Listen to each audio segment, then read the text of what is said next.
This is Ada Cougar Football, presented by the Chickasaw Nation. Ready! Cougar Sports is brought to you in part by Ada Nissan, First United Bank, J. Elaine Ryan's Realtor, Ultimate Car Wash, Express Wellness, Carter County Dodge and Hyundai, Ramjack, Simmons Bank, Heisel Brothers, State Farm, Don Carpenter Agent, T&W Tire, Home Place Realty, Hilltop Dodge, Vision Bank, and Williamson's Furniture. Now, let's go live to the action with the voice of Ada Cougar Football, Kenny Morrison. Well, a very pleasant good evening, everyone, and welcome to Ada Cougar Football on the Cougar Sports Network. I'm Kenny Morrison, Britt Smith, Trey Kinley. We are live from Cougars Stadium. Beautiful night for football down below Norris Field. The Ada Cougars playing their second consecutive home game to open the 2021 season. Tonight they play host to the McAlester Buffaloes, the number one team in Class 5A. Cougars come in 0-1. McAlester comes in 2-0. And just a great night for football. Brent Smith, welcome to the broadcast. Kenny, could it be any better? No. Friday night in the big town here, Ada hosting the McAlester Buffaloes. All of the history, Ada has had a big upper hand, Kenny, over the last 90-plus years in this series. I think 62-31. McAlester could win 30 years straight and not catch the Cougars in the overall series. But the McAlester Buffaloes are stampeding in here tonight as a very, very good football team. Yeah, Brent, really good football team. They last played 2 years ago. COVID wiped.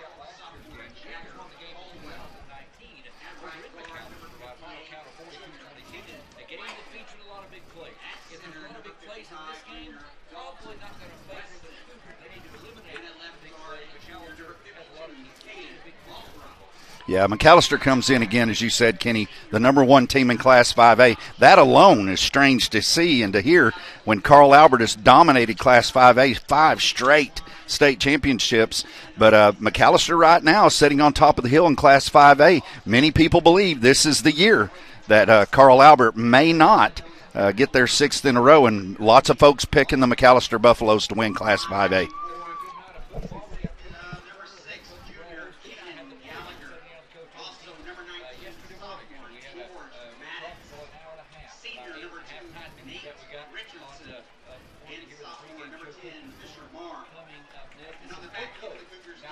Also, military appreciation. The Cougars are going to be clad in camo uniforms. What a fun night here at Cougars Stadium. Stay with us.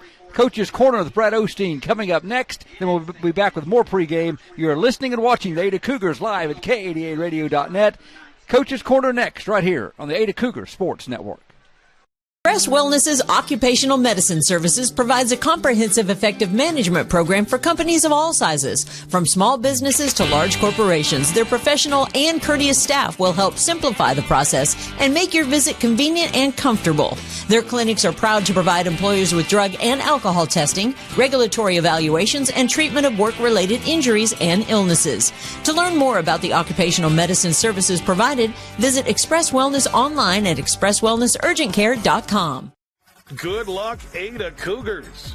We at Carter County Dodge and Carter County Hyundai are honored to support you in all of your school, sports, and extracurricular activities. We recognize you not only as today's students, but as tomorrow's leaders. And for that, we are grateful. As your friends and neighbors, we're here to meet all of your automotive needs at Carter County Dodge and Carter County Hyundai at Ardmore. Good luck, Ada Cougars. And remember, if it doesn't say Carter County, you paid too much. Tim Rhines here at Simmons Bank. We've been helping our customers' dreams come true since 1903. We have the products and services fit for you and the tools to help you manage your finances with ease and security. Whether you're saving and investing for the future, starting a new business, or buying a new home, we're with you every step of the way. Simmons Bank, conveniently located at 1616 East Arlington Street, is proud to support Ada High School sports. Simmons Bank, member FDIC, equal housing lender.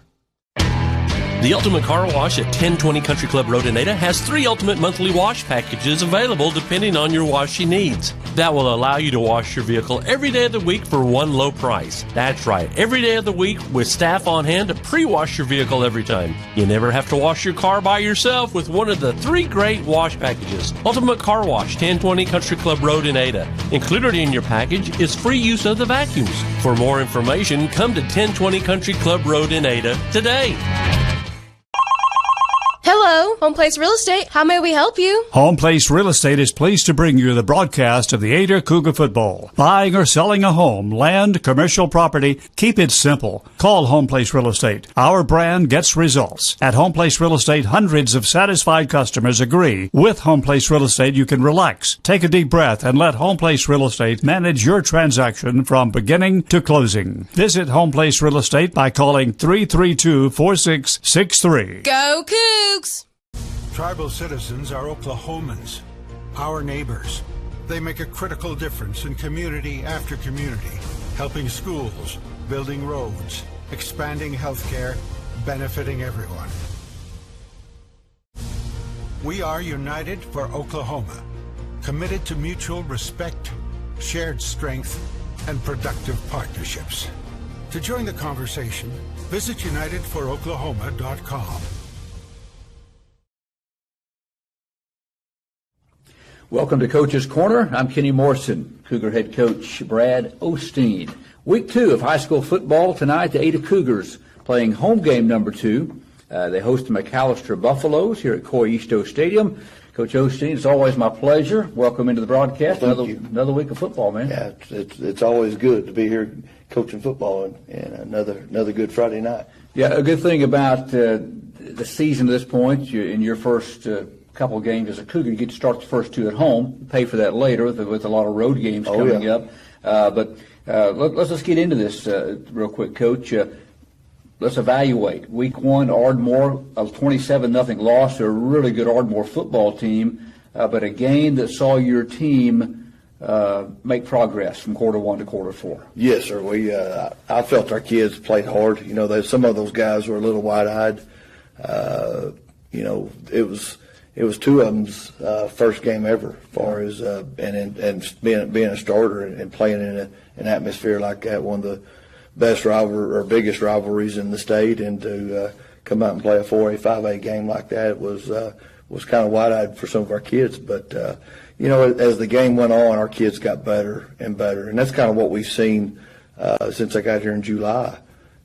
Every day our kids show up with good attitudes. Our kids show up with great effort, and they're hungry for success. I thought that showed Friday night, because from the opening kickoff, once we kind of settled down and started playing, and especially in the second half and fourth quarter, we just kept getting better. And so to me, that's a great sign of this team. Their hunger to get better and go win. So we're excited about the future. Head coach Brad Osteen, Ada Cougars hosting the McAlester Buffaloes tonight. We're going to talk about McAlester in just a moment. Coach, grading out that first game against Ardmore, you mentioned again, I know a few guys played their first game as a Cougar. How did Josh Murray at left tackle grade out there in his first game? Josh did well, for his first game. Obviously, he made a lot of rookie mistakes, and then Josh is a very, very intelligent guy, and then he gets out there and kind of gets wide-eyed, and Josh is one of those kids. I think he scored like a 32 on his ACT, and he gets out there, and I think me and Hill talked about it. I think he had like 8 or 9, maybe even 10 mental bust, and that just kind of comes with the not having the experience of being thrown into that atmosphere. So we were very, very happy, and it's kind of like we talked to our kids about. As long as we come out every day and get a little better every day, at the end of the year we're going to grow. And if we keep our mindset right and we keep growing, we're going to be a dangerous football team when it's all said and done. Cougars host McAlester tonight. Coach, you got to be pretty thrilled and happy with the way the offensive line progressed as the game went on. Gilmore rushed 18 times, almost 5 yards a burst, and you found a lot of success in the second half, especially between the tackles. Yeah. That was kind of one thing that coming in is there's a lot of question marks on the offensive line, and those guys show up every day. And, offensive line is one of those positions that you don't get a lot of glory as far as getting your name called out and things like that. But we've got 5 of those guys. We actually got several, but those guys take a lot of pride in it. And then we kind of group that fullback, sniffer back type player in there with that group. And those guys just keep getting better and better and better. So, to run the football on a high-quality Ardmore team like that was a good sign for us. Cougars against McAlester tonight, Coy Easto Stadium, before they go on the road for their final non-district test next week at Durant. McAlester Buffaloes in town tonight. Big-time rivalry. Cougars have had the edge 62-31-1 all-time in the series. They're the number 1 team, though, in Class 5A. So Ardmore is really good, poised to make a run. McAlester, probably better. Good football team coming in here tonight. Well, both of them are high-quality football teams in 5A, and it's kind of the mindset we go into every week, and when we get to the level we want to be at and playing where we need to be, it'll be a little different. But day in, day out, we kind of worry about the Cougars, and we can't control what those guys do, and obviously they're a good football team. Some polls they're rated number 2, some polls are rated number 1. And that doesn't really mean a whole lot. Let's just go play football and get better. And I think these kids are ready to go. I think we're ready to play. I think their minds are right. And we may surprise somebody. Cougars against McAlester tonight. Coach, the running game got going a little bit, as we just talked about last week. How do you continue to develop that passing game as things open up? Because the run can be success. It's going to open up some one-on-one opportunities. Sure, and we had some open shots the other night, and we just never connected. We got the ball right there before halftime. We're down, inside the 10, and they started the clock on us, and should have been able to get 2 plays off. And anyway, I took a shot with Andrew, and we had to rush it because they started the clock. It was out, receiver was out of bounds, and they roughed the passer, so it should have been a situation where we could get 2 plays off, and we had to rush the throw and all those type things. Andrew, throw it up to Andrew. He's a kid that can jump, a state champion high jumper coming back. So that takes a little time, the chemistry, and then just the understanding our concepts. Our kids are still struggling understanding the concepts, and then we got to run sharp, crisp routes, and then we got to give our guys a chance to get the ball where it needs to be. Coach Brad Osteen, Coach's Corner. Coach, defensively against McAlester, what do the Cougars have to do? What's some keys on that side of the ball? They got skilled players. They got one of the best running backs in Class 5A. They got a lot of team speed. Yeah. Don't know if they have much at Ardmore, but they've got a lot. Talk about some keys defensively. How you guys need to line up and execute. Well, we got to win the line of scrimmage, and they're a very physical football team. Like you said, they got one of the better backs in the state, maybe the best back in 5A. That's to be determined, but the big key is we got to control the run game. We can't give up big plays. We got to gang tackle the running back and make sure we don't let that sucker get loose. And then the other thing is, to me, the big key is we got to create some turnovers on defense. So to me that's one of the biggest things is getting win that turnover battle. That's right, Coach. Only one turnover last week for the Cougars. Ardmore didn't have any, but the Cougars took care of the ball pretty well. Yeah, for the first game, I was with a bunch of young guys, I was pretty pleased. Coach, I noticed you rotated a lot of players in as the game went on. I know that's one thing you want to do, have depth. Pretty satisfied. I saw some guys come in that really played hard. Nate Richardson comes to mind, came in when Caden went down, and I thought Nate, as he was last year in many games, seems to be a guy that shows up around the football. Well, Nate is a very good. First of all, Nate's a great kid. Yeah. Second of all, Nate is a really, really good player. He's fast. He's always around the football. He got sick and then missed 3 or 4 days, or he'd been starting. But Nate's done a great job, and we believe in playing a lot of kids. Keep kids fresh. We expect our kids to play as hard as they can play, and if we feel like they're getting gassed or winded a little bit, we're going to put that next guy in there and get rolling. So Plus, it helps develop our kids and keep our numbers up and keep playing. Keeps the program running. Keep those guys playing.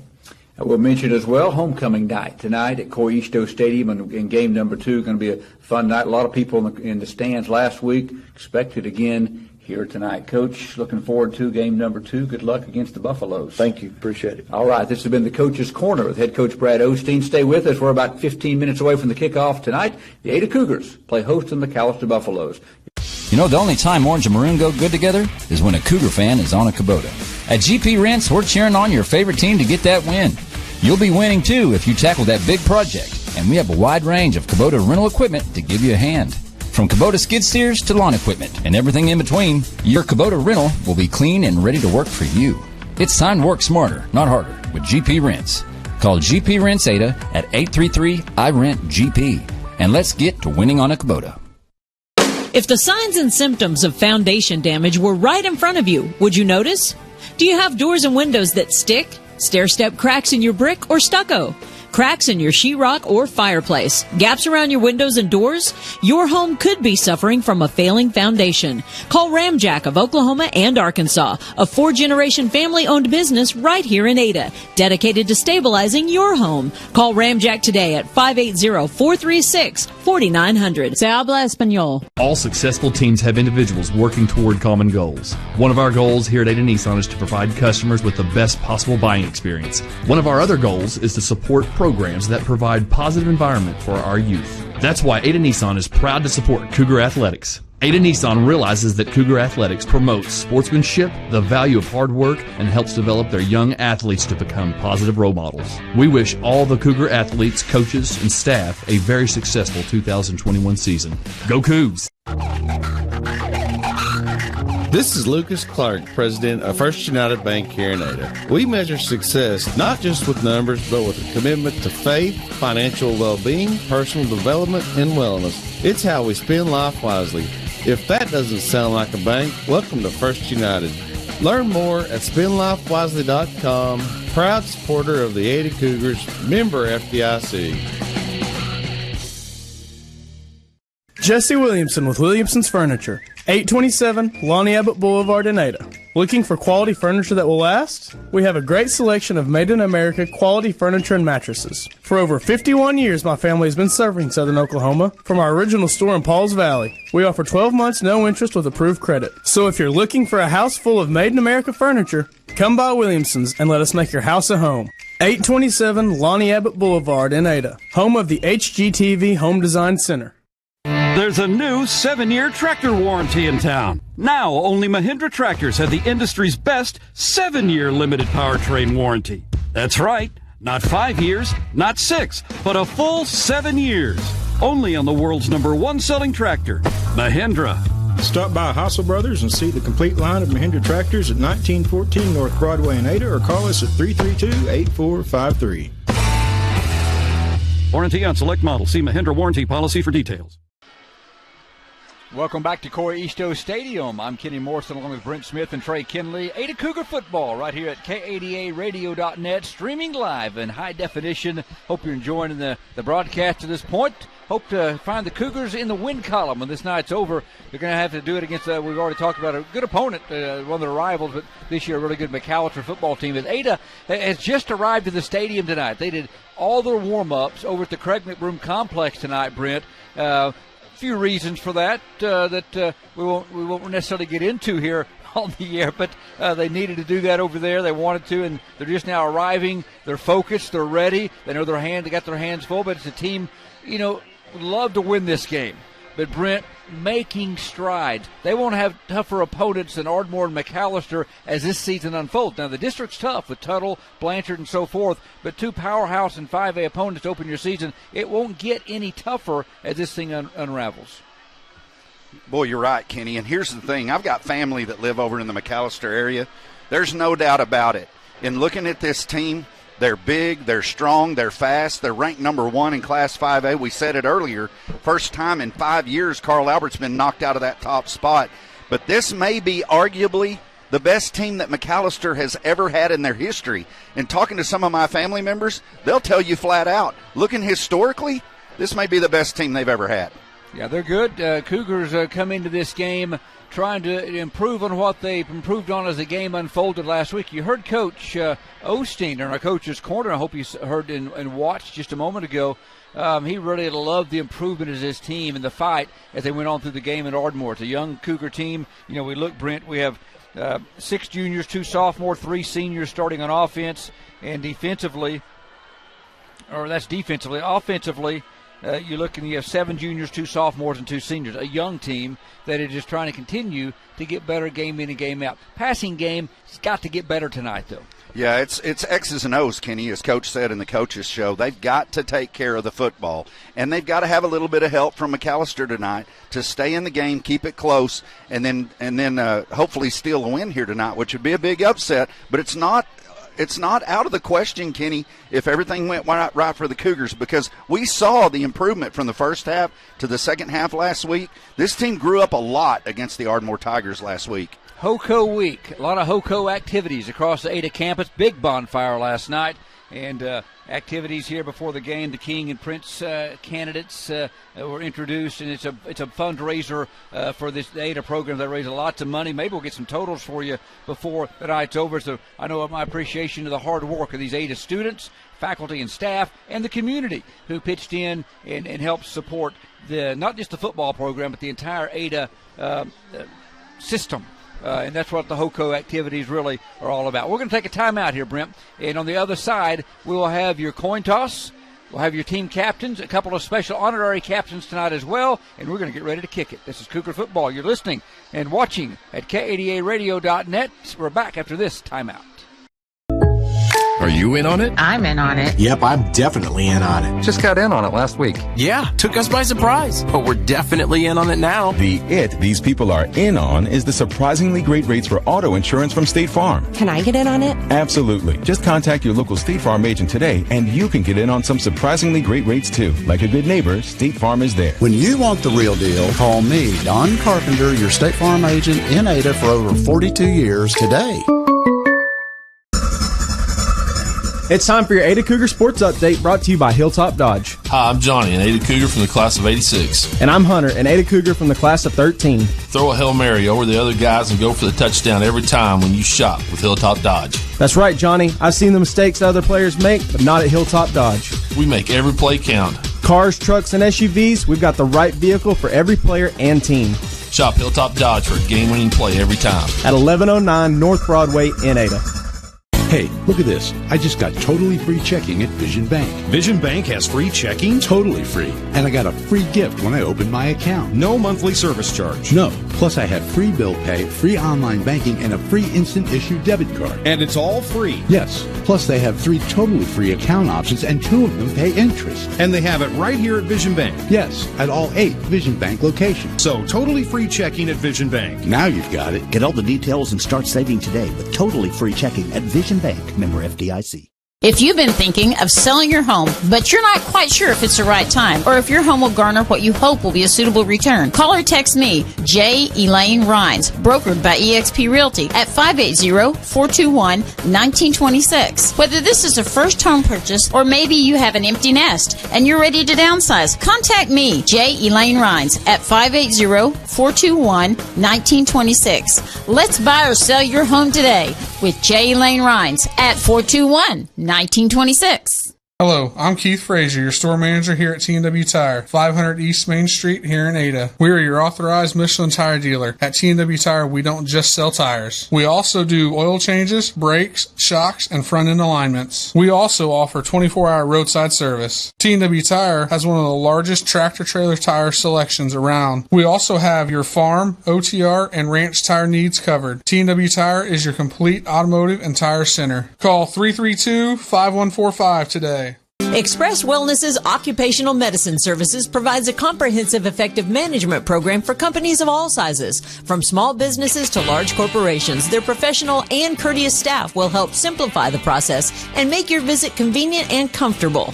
Their clinics are proud to provide employers with drug and alcohol testing, regulatory evaluations, and treatment of work-related injuries and illnesses. To learn more about the occupational medicine services provided, visit Express Wellness online at expresswellnessurgentcare.com. Welcome back. Coy Easto Stadium, Norris Field, on the beautiful campus of East Central University. Kenny Morrison, Brent Smith, Trey Kinley, Ada McAlester, game number 2 of the season. The 0-1 Cougars, the 2-0 Buffaloes, and Buffaloes also in 5A and ranked number 1 in the state. Let's go ahead and run down your lineups, and we'll have the coin toss, give you the captains in a moment. I'm going to give you the Ada offense and defense that's going to start out tonight, and you can follow along as you watch us tonight. And also listen. Ada offensively from left to right across the offensive line, you got Josh Murray, a senior. Left tackle, left guard is Caden Balthrop, a junior. Dalton Weston, the junior center. Caden Whitehead, the junior right guard. Jagger Caldwell, sophomore right tackle. That's the Ada offensive line, left to right. The receivers will be Andrew Hughes, junior. Now they got Andrew as the Z of the slot tonight. They're going to move him around, take him away from that outside receiver, put him in the slot, and kind of move him around to the line of scrimmage tonight. Jack Morris, a junior wideout, along with Trey Ivy. He'll be another senior wideout as the Cougars get ready to take the field.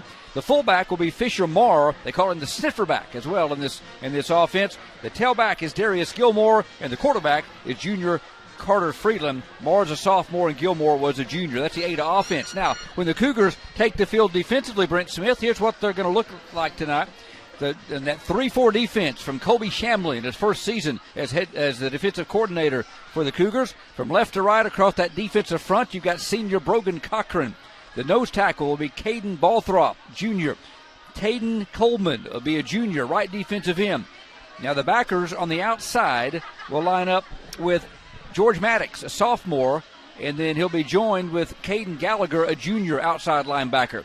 The inside backers, one of them is the Mike, they call the Mike, kind of the quarterback of the defense. Probably going to be Fisher Marr to start out.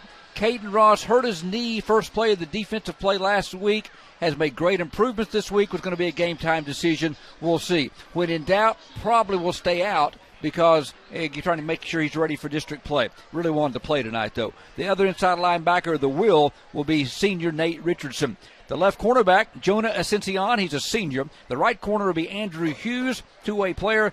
The strong safety, Sutton Boynton. And the free safety will be Darius Gilmore, who will now move up to that starting role at the free safety position this week. Came off the bench and on the defense last week with a second-teamer and had a pretty good game on the defensive side. Had, I think, 2.5 tackles for the Cougars. So that's the Ada offense and defense tonight. The McAlester Buffaloes, again, one of the challenges in this game, Brent, as I bring you back in before we go to the coin toss and give you the honorary captains tonight and also the actual captains for each team. Talked to Coach about this. We didn't have it on the interview, but he felt like his defensive line last week, just some fundamental stuff that they didn't do that they really improved on this week was they've got to make sure that big offensive line of McAlester doesn't get past them. And what I mean by that, they've got to keep them off the linebackers. The defensive line, they may not make the play, but they've got to keep them away from the backers so the backers can flow freely and go make plays. Yeah, with this kind of defensive set, Kenny, that is critical because what you want is exactly what Coach was talking about. Again, that didn't make the interview, but was talking about earlier this week. You've got to tie the offensive linemen up. If they're able to get to that second level and they tie our linebackers up, it makes it very, very difficult to keep them stuffed at the line and keep those gains at a minimal gain on that. And so we'll have to watch that throughout the night and see how that adjustment takes shape as we watch the game progress. Yep, McAlester, players to watch tonight for McAlester. They've got he's considered the number 2 player in Class 5A running back. He's a good one. Also defensive player, Eric McCarty. And then on defense, they've got a dandy as well, and that's Chase Faber. He's getting a lot of D1 looks, ranked the number 5 player in Class 5A, according to VIPE. Captains at the middle of the field, and it's a different look at the Ada uniform. It's hard to get used to that camo, but Military Appreciation Night, and the Ada captains that have gone to the middle of the field, let's go ahead and look at them for you. You got to be Brody Andrews, Hunter Condon, Nate Richardson, and Josh Murray, the Ada captains. For the McAlester Buffaloes tonight, it's Avion Simon, Trent Boatwright, Eric McCarty, and Chase Faber, listed as just an athlete. Now, let me tell you this, as I do the coin toss, Brent, you'll got to watch out this, who's going to win, or Trey Kinley's got his eye on that. But tonight we got Cougar captains are joined by 2 special guests out on the field. Master Sergeant Roger Bussey, a veteran of the United States Air Force who served our country for 22 years and served all across the world from Korea to Alaska and Afghanistan. Mr. Bussey is now a member of the Ada Junior High School faculty and a member of the coaching staff of the Ada varsity soccer team. Also on the field is Captain Philip Jones. Private Philip Jones, an active member of the Oklahoma National Guard, and is a member of the East Central University Gold Program. He graduated, of course, last year at Ada High School, and a former letterman for the Ada Cougar football team, could really swing that left leg into the football. And ladies and gentlemen, those are honorary captains here on Military Appreciation Night as well. Cougars have won the toss down below. They have deferred, and so the Cougars will kick to start the game as they get ready to take the field. Hey, Brendan, we played our final break here in the pregame. Yep, I missed it. That's on me. We'll make that up later on. Don't worry. We'll make that up later on. We're just going to go right into the game broadcast here. So get it. That's my fault. We got one break left, but we will make that up here in just a bit here in the pregame show. So the Cougars have won the toss. They've deferred. McAlester will get the football first to start in this contest. Again, the Cougars are going to have to just do a fantastic job of trying to eliminate big plays. And, Brent, if you remember 2 years ago when these teams went at it, it was the night of big plays at McAlester. It was one after another. And McCarty, who's now one of the best players in 5A from McAlester, was a freshman then. He answered an Ada huge play. I don't know if it was a 99-yard pass or it was, I have to look back, but with a kickoff return for a touchdown. Yeah, there was just high-powered play after high-powered play, and Ada would certainly love to score 40-plus points tonight in this game. That was a very exciting game, and a game, Kenny, that a lot of people thought McAlester would have the upper hand going out there 2 years ago, and the Cougars get a big win there on the road. And so the Cougars looking for another big upset and a big win here tonight in their home field. Here on Hoco night, you know, the McAllister's been here for about 2 hours. I got to the stadium at 5 o'clock. You did too. McAlester was here. Ada just got to the stadium, did all their warming up at the Craig McBroom Complex. The only players that's been on the field so far have been the captains, as they now break through the Cougar. And here come your Ada Cougars down below onto Norrisfield, carrying wearing their camo uniforms with the Cougar flag and the United States flag being let out. Caden Ross is in uniform. He had the flag up. So we'll see. Caden, I didn't list him as a starter. We'll see if he, it's going to be a game-time decision, but he is in uniform. He really wants to go tonight. Got a little limp on him out there, but we'll see. And also that affects the kicking game, as we know. They brought up a couple players off the soccer team that are now part of the football team here at Ada, and they will get the kicking honors tonight. Tyler Walker, a sophomore, who kicked off in the second half last week, will do it again tonight. And really what's in the arsenal for the kickoff is simply about a 25, 30-yard pooch kick. And that's kind of what we'll have. First quarter action brought to you by Brown's Pharmacy. Brown's Pharmacy offers a myriad of services, including delivery, the RX to-go app, Medicare plan selection, and MedSync for your convenience. Call 279-1416 for Brown's Pharmacy, bringing you first quarter action here on the Ada Cougar Sports Network and streaming at kadaradio.net. So the ball will be put on the tee by sophomore Walker. And one of the deep men for McAlester will be Killian Barnes. He's standing at his 10-yard line. Probably expect this kick to go to one of the hashes and hopefully come down around the 30-yard line. Cougars are kicking from the south end of Norrisfield. McAlester will move from north to south in the opening 12 minutes. About a two-step approach, 2.5, 3-step approach for Walker. Ball on the tee at the 40-yard line, and Ada football is underway. And it's a little pooch kick, and it wasn't Walker, but it's a good one. And Cougars almost got it. Oh, my. And that was a play. Walker did not kick it. He came up, and that was a design play. And I'm sorry I didn't get the number of the young man on the other side who actually put his foot into it. But Coach told me about this. Caden Mitchell, actually from the other side kicker. They were going to read how the return was set up by McAlester and try to surprise them, and they fooled them. They almost got the football. McAlester fortunate to pounce on it at their own 36. Kenny, we talked about it in the pregame. It's kind of like that game last night between the Tampa Bay Buccaneers and the Dallas Cowboys. For the Cowboys to win, they had to have some help, and they got it. Got 4 turnovers. That's what the Cougars are looking for tonight. Take care of the ball, get those turnovers, and they were inches away from getting one there. Boatwright's the quarterback, single setback. Got twin receivers left, a single right man in motion coming across the formation is Barnes. They hand it off, and there goes McCarty. Big hole up to the 50 into Ada territory. Eric McCarty, he's a stud. He's a good one. Off that left side, got 15. Yeah, McAlester brings that wide receiver in motion. Almost looks like it could be some kind of a run-pass option there where he might pitch it as he's coming back on the reverse. Instead, hands it off on the left side of the offensive line, which is mammoth on the McAlester side.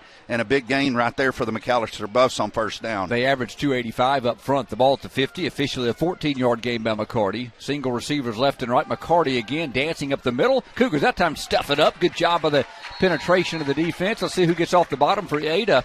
Well, they got it. They moved it to about the 48-yard line. Touched the 47, a gain of 3. Yeah, Kenny mentioned in the offensive line and the defensive line, it's going to be interesting to see. Ada's going to have to outquick them.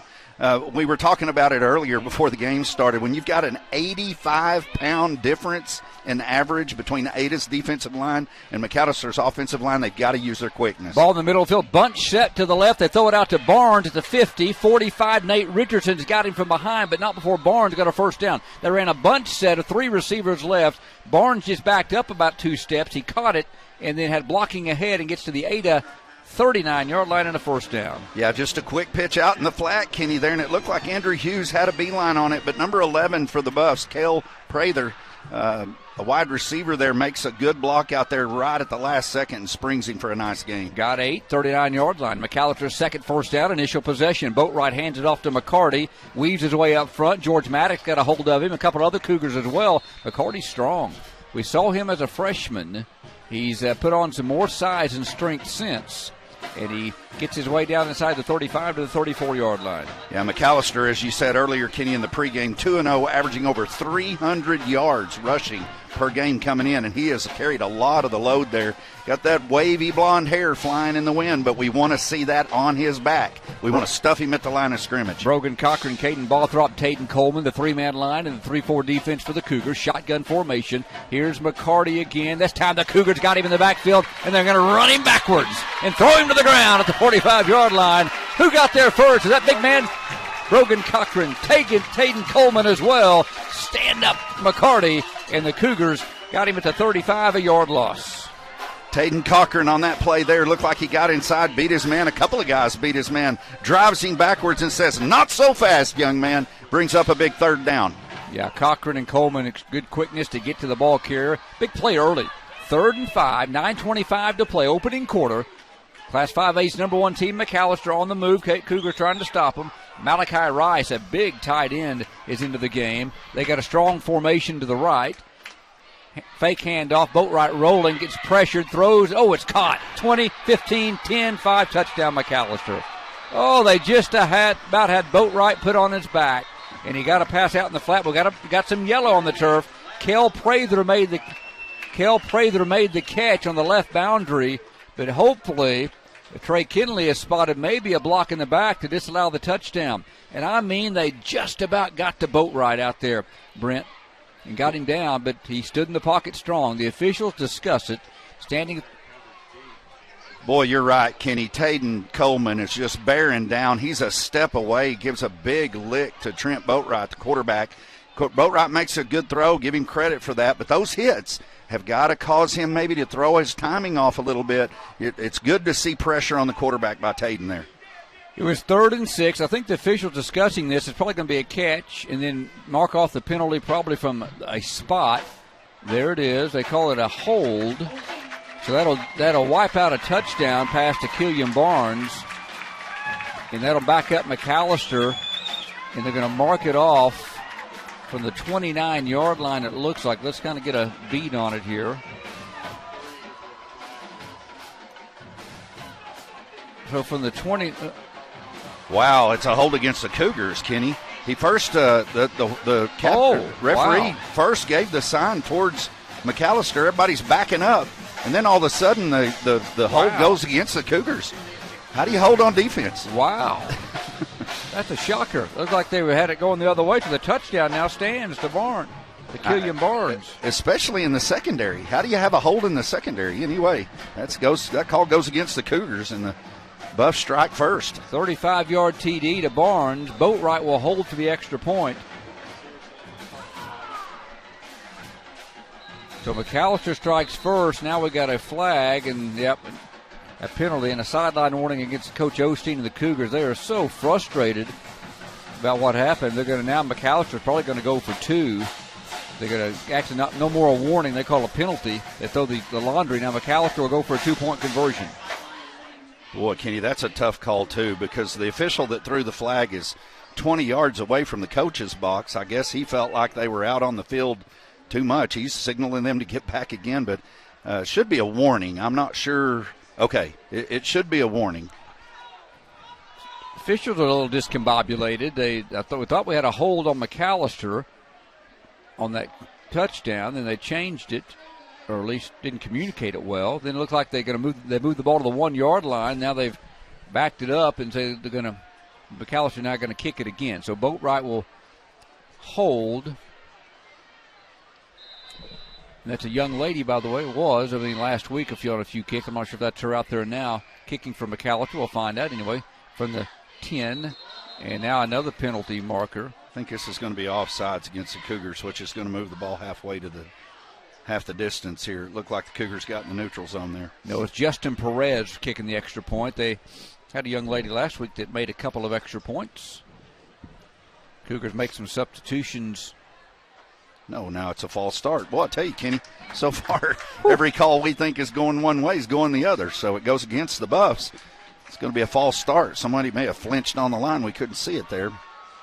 Thad Cathy has checked in the game for Ada. They will rotate several in there on that front. All right, Boatwright to hold, Perez for the PAT. The ball now will be placed at the 15-yard line, south end of Coisto Stadium. Snap back in good order. Extra point is splitting the uprights, I believe. Well, we haven't seen a signal yet. Okay. All right, there we go. We finally get to the 7th point. 9:03 to play opening quarter. McAlester strikes first, leads at 7-0. We're back in 1 minute. You're listening to Ada Cougar Football. Back in 30 seconds right here on K80ARadio.net. This is Cougar Football.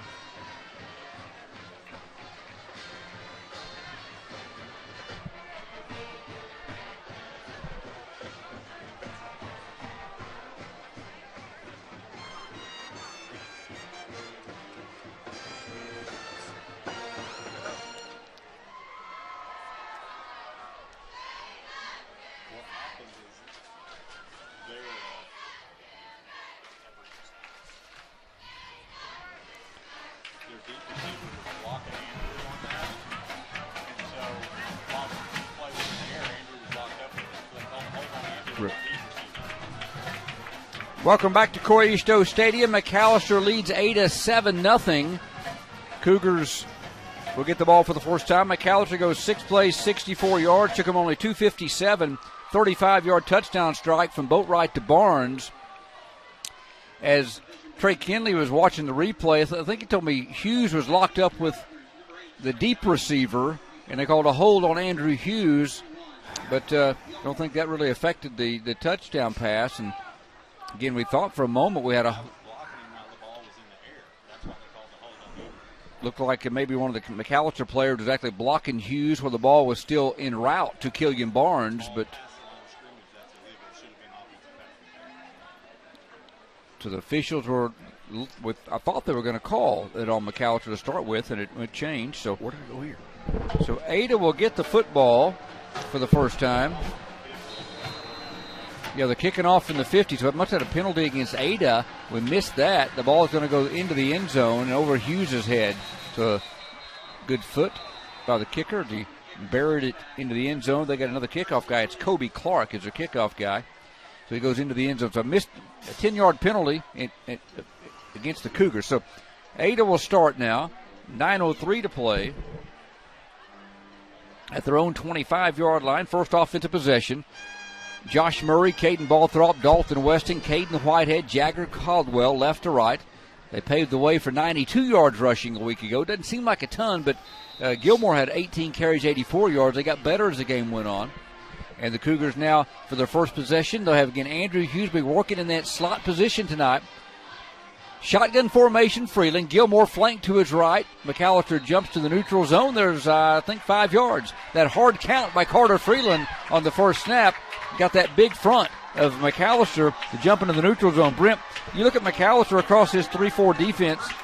They go 275, 280, and about 280 from left to right at the top, their front three. So they're small. That's what you're saying, yeah, Kenny. Real small pretty guys. Little guys. Tiny guys, yeah. And Ada goes across there and averages about 200. That's why we said earlier they're going to have to out-quick them, and they need some help. And they talked about it here. Got 5 yards, 1st and 5. Ivy and Hughes split right. Morris left. Gilmore the carry. Shaking Bacon coming left. Got maybe a yard. McAlester in pursuit, trying to get to the corner on the left hash mark. Got to the 26-yard line. Yeah, just a stretch play there on the left side, trying to go upside. He tried to bounce it outside, got those quick feet, but McAlester is able to reel him in and about a half yard, maybe a yard gain there. Brings up second and about a long 4. In good position here on 2nd and 4 after the penalty, though. If they could sustain something. Jonah Ascension brings in the play from the sidelines. Ascension to come to the left side.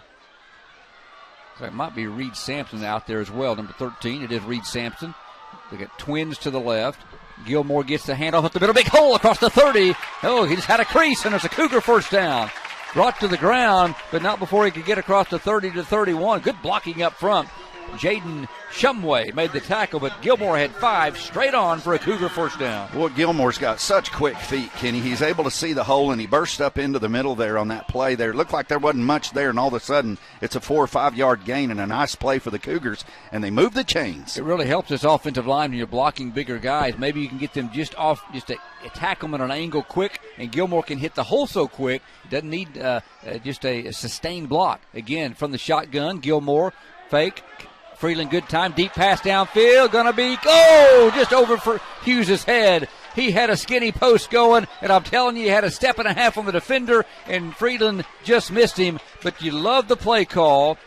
Hughes had his man beat, Brent, and you love the protection that Carter had. Oh, man, you did, Kenny, and that's the thing. He had protection. He had time. That's good to see early in the series here, but one step away, fingertips. Oh, my goodness, how close was that play? I think it was Kel Prather that he had a step on out there.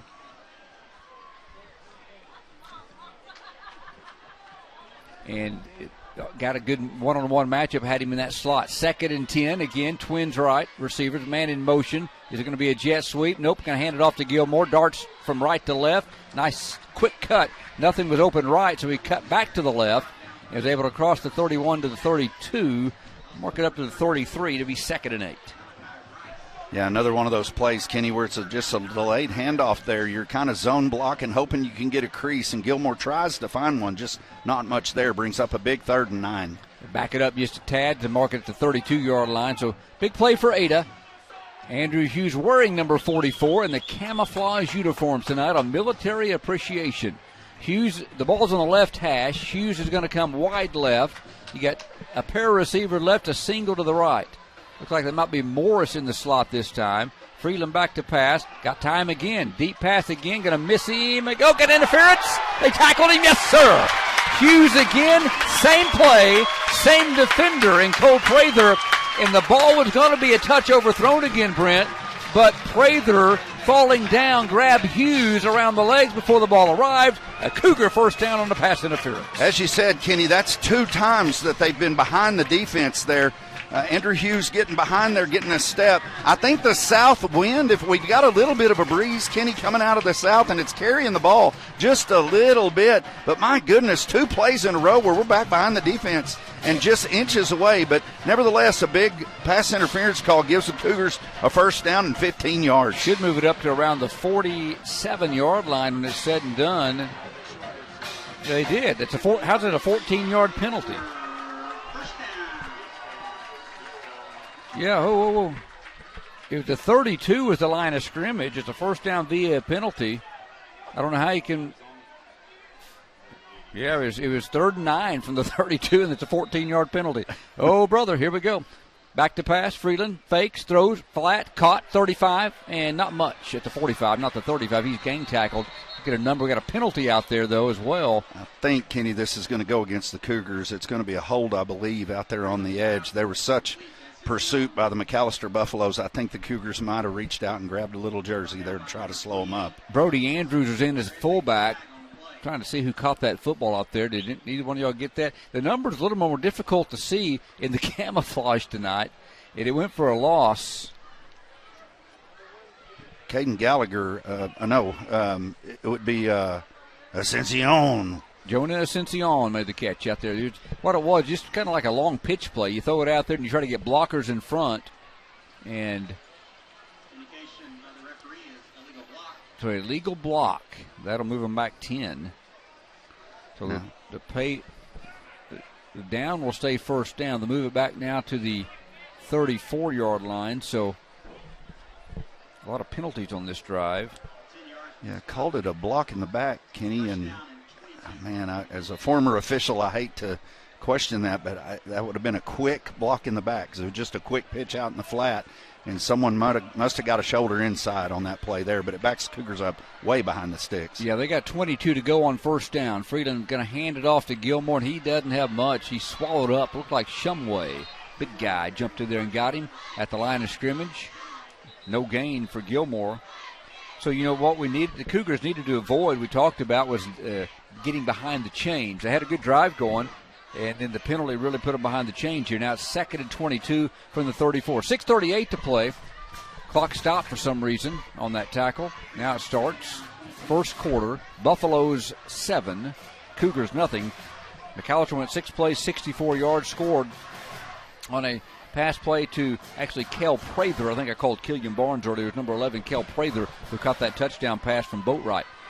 2nd and 22 from the shotgun. Gilmore running left. Got a hole around the corner. 35, 40, 41, 42-yard line. Boy, the Cougar offensive line really sealed off McAlester and got him pinned. And there's a mouth running down there by some of the Buffaloes as Eric McCarty and Greg Quintana made the tackle. But that's a good gain on 2nd and 22. They got 7, Brent, up to the 41. Yeah, very nice gain, Kenny. If they hadn't been behind the sticks there, it'd really put them up and set them up with a short third down play. But, you know, might make mention here, one of the things that we talked about is the Cougars need to turn the ball over, need to minimize mistakes, and they need to let McAlester be McAlester. And I'm not being ugly here, but traditionally they'll have a personal foul or they'll have a little bit of a deal, and we're seeing a little bit of mouthing, so maybe that yellow flag will come out, give the Cougars some yardage. 3rd and 15, Freeland back, stream pass. Caden Ross in the game, catches 40, 45, and Ross in at fullback and got a late hit on McAlester on the sideline. Whoop, there you go. On cue, yeah, Ross made the catch, comes off a little gimpy after the catch, and again, you just don't want to get that knee hurt any worse, but he came out of the backfield that time trying to make a go at it, and they'll pull him off, and that's the right thing to do. And the young man would love to continue to play, but the Cougars going to have a first down on a personal foul late hit by McAlester. So a 3-yard pickup on a pass to Ross, and Brent, you couldn't have been more on cue. Kenny, it's tradition. It is. It's McAlester being McAlester. And again, I'm not being ugly. They just, as I said right before that took place, there's a lot of mouthing going on that side. McAlester knows they're good. They know they're oversized. They know they're the more talented team. But Ada has beat a lot of teams in its history by taking care of the football, being composed, fundamental football. And right there, it extends a drive because somebody couldn't be disciplined. Cougars got twin receivers left, man in motion. Handoff and nothing there. I mean, smothered in the backfield. And that's their best player, Brent. Chase Faber. He's one of the best players in the state, and he's got a lot of D1 offered and showed why there. He almost took that handoff before Gilmore got it and smothered him at the 44, 3-yard loss. Yeah, we talked about it, Kenny, in the pregame. McAllister's extremely talented. They have 2 of the top 5 Vite players in Class 5A on the field tonight. And he showed why right there. That was a big-time hit, and just glad to see the Cougar get up from that one. A 6'2", 225, a junior, had 13 tackles 2 years ago as a freshman against Ada. Handoff Gilmore. He's got an edge, 45-40. Back to the original line of scrimmage. Good job again, the offensive line, finding some running room for Darius around there. Got to the 41-yard line, got 3. Looked like he could have a little bit more, but McAllister's got some team speed, closed pretty quick. Caden Ross going to come back in. Cougars being fundamentally sound there. Carter does a nice job of faking that ball there and then getting it to him to get out on the edge. Cougars have found a little bit of success, Kenny, so far early on the outside against the Buffs. Jonah Ascension, is that him or number 5, brings in the play. But I see what you mean. The 5 and the 6, they're always tough to differentiate some of these uniforms. Ascension comes left. Paris receivers left. Freeland back to pass. Throws over the middle. Caught. First and drop. Had a first down at the 31.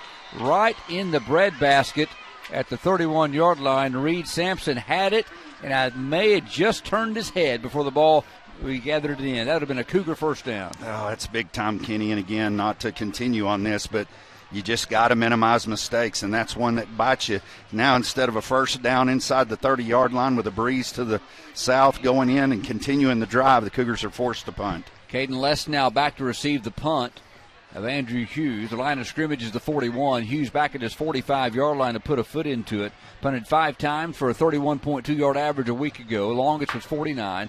High wobbler. McAllister will get away from it. It does not take a Cougar bounce. And the Cougars have to down it up around the 21 or 22-yard line, about the 21. 20-yard punt, no return for McAllister. Well, the Cougars have some success on offense with a little bit of assistance from the lack of discipline from the Buffs. And, Kenny, now we have an opportunity for the defense to get a stop here with 3:27 to go in the first quarter. So McAllister will take over. Official line of scrimmage of 21. They've had it for 6 plays. Pretty nice drive for Ada. They started their own 20, reached McAllister 41 before it stalled out. If Ada has any changes out there defensively, we'll get them set for you. Reed Sampson at the left corner for Ada.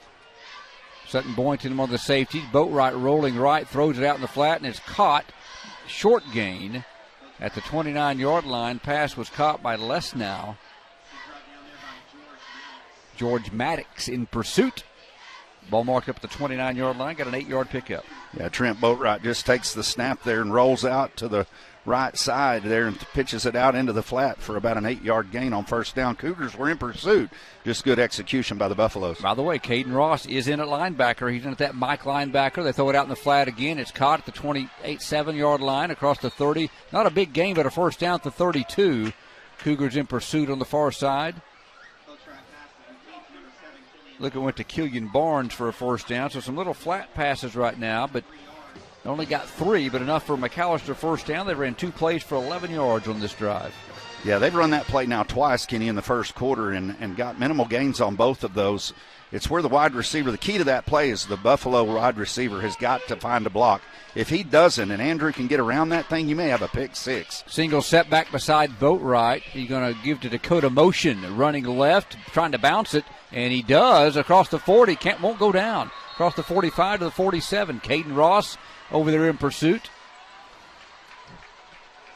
And a pretty good run by Motion, though, as he got to the corner and just showed his strength. They're going to mark it all the way up to the 48-yard line. 16 yards and a first down for McAllister. McAllister's extremely deep at tailback. They don't lose much when their backup gets in there, and he showed why right then. They snap it quickly. Motion again, running left. Cougars got him at the 4-line of scrimmage. There you go. Ada swarming defensively that time, getting through that big offensive front. Let's see who gets off the bottom for Ada. Taden Coleman really closed that play down in a hurry, Brent.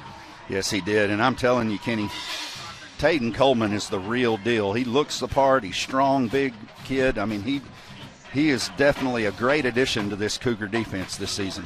2nd and 10. Coleman comes off the field. Cougars trying to keep McAllister on their side of the field. Boatwright takes the snap, hands it off. No, fakes it. Now keeps it. Gets spun around at the 50. Lunges forward to the 48 and Ada territory. Yeah, Boatwright may have made a misread right there, Kenny, on that play. He ends up gaining 4 or 5 yards on that play, but Probably watching that on film later, he's going to wish he would have handed it off to Eric McCarty as he was going up the middle and had some space. Cougars looked like they were scratching and clawing at the ball, trying to get some of those turnovers that we talked about they desperately need to stay in the ball game here tonight. Looked like Fisher Morrow might have got up off the bottom there. He was in one of the Cougars that helped out. 3rd and 6, big play. Cougars need to get off the field. Under a minute to play, first quarter. McAlester 7-8-0. Shotgun, Boatwright, back to pass with the man in motion, throws a screen, and it's wide open. McCarty, 45, 40, 35, cuts outside 33, and a saving tackle over there by Darius Gilmore. Boy, the Cougars, by design, a man ran free at Boatwright, but that left a wide open screen pass and a 15-yard pickup and a first down. Yeah, I think it was George Maddox. Again, it's hard to see the numbers with these camouflage. Broke free and came into the backfield there. Looked like he got up off the pile there back by the quarterback, laid a lick on him, but it was just one step too late. First down from the 33. Boatwright going to sprint right and wants to throw it. Bullet pass caught at the 25 and down to the 23-yard line. Leighton Bass caught it. Cougars have Nate Richardson in the area. Reed Sampson as well. The ball at the 20. What are they going to mark it? About the 24? Yep, it'd be 9 yards, just short of a first down. 2nd and 1. You mentioned it earlier, Kenny, but it is good to see Caden out there, and he looks pretty good so far. They snap it. Final play of the quarter. McCarty up the middle, lunges to the 20 on 1st and 10. And that will end. They actually gave him a first down on that last play, so they get to the 20 on first down, and that'll end the first quarter. 1 quarter in the books. The McAlester Buffaloes in this rivalry against your Ada Cougars lead at 7-0. You're listening to Cougar football, and you're watching it as well. Ada Cougars live at K80ARadio.net. First quarter in the books. Back after this timeout on the Cougar Sports Network. If the signs and symptoms of foundation damage were right in front of you, would you notice? Do you have doors and windows that stick? Stair-step cracks in your brick or stucco? Cracks in your sheetrock or fireplace? Gaps around your windows and doors? Your home could be suffering from a failing foundation. Call Ramjack of Oklahoma and Arkansas, a 4-generation family-owned business right here in Ada, dedicated to stabilizing your home. Call Ramjack today at 580-436-4900. Se habla español. All successful teams have individuals working toward common goals. One of our goals here at Ada Nissan is to provide customers with the best possible buying experience. One of our other goals is to support programs that provide positive environment for our youth. That's why Ada Nissan is proud to support Cougar Athletics. Ada Nissan realizes that Cougar Athletics promotes sportsmanship, the value of hard work, and helps develop their young athletes to become positive role models. We wish all the Cougar athletes, coaches, and staff a very successful 2021 season. Go Cougs! Back to Norris Field, Coy Easto Stadium. Kenny Morrison, Brent Smith, and Trey Kinley. 1 quarter in the books. McAlester leads 7-zip, and they're on the move at the 8 to 20-yard line. It'll be 2nd down. There was a first down play a moment ago from the 23. They're now at the 20.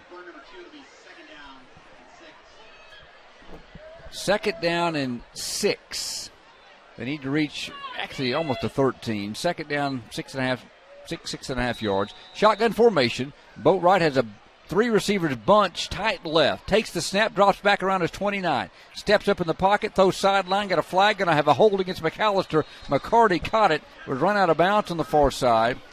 Again, we'll do our best getting numbers and Ada tacklers. It is a little more difficult tonight with the camo uniforms on when they're on the far side of the field. George Maddox appeared to be over there on that play. But it looks like a hold against McAlester. That'll back them up. That's good news on 2nd and 6. It'll become 2nd and longer. Should be a spot foul too, Kenny. So this is going to be a big one. This is going to put them behind the sticks about 12 or 13 yards. You're talking about those camo jerseys and how hard it is to see the numbers. I can't even see them from the waist up. It's a little difficult, isn't it? Camo.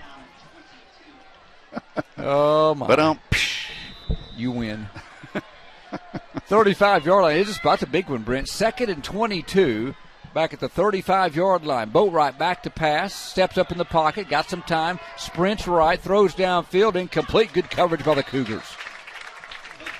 Had nowhere to go with the football. Finally tried to force one in the far side. But the Cougars, again, Brent, Trey, they were in great position over there. It looks like Reed Sampson out there playing that corner position. Did a great job getting in position. And made the play. Cougar defense did a nice job all the way around on that play. You had some pressure on the quarterback, which flushed him out into the flat. The secondary did a good job of covering the guys downfield, and he was awfully close, Kenny, to being past the line of scrimmage when he let that pass go. It'd be interesting to see that on the replay. He was close. They'll be tested here. 4 in the pattern. 2 left, 2 right, single set back beside Boatwright. Takes the snap, the senior signal caller, steps up in the pocket. Oh, out of the grasp, throws over the middle, ball caught and dropped. 4th down. A pass intended for Greg Quintana. And who was that? A Cougar out there just got in the passing lane.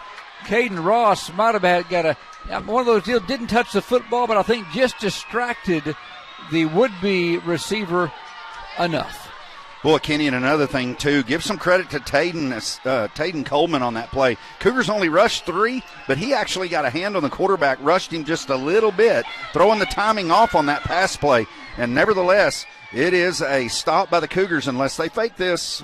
They got 3 to the left, 1 to the right. Leighton Bass going to soccer rugby style it and tries for the coffin corner, and he kicked it right through the end zone. Cougars will take it.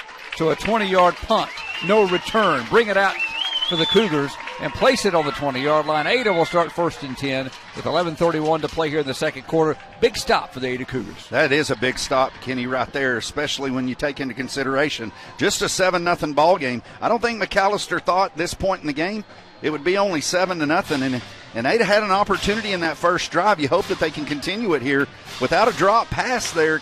Cougars are in scoring position and may put some points on the board. Cougars are fighting and battling big time tonight, and we've got a ball game. 11:31 to play in quarter number 2. Ada starts their second possession from their own 20-yard line. They started their first possession from there, and they kept the ball for almost about 5.5 minutes.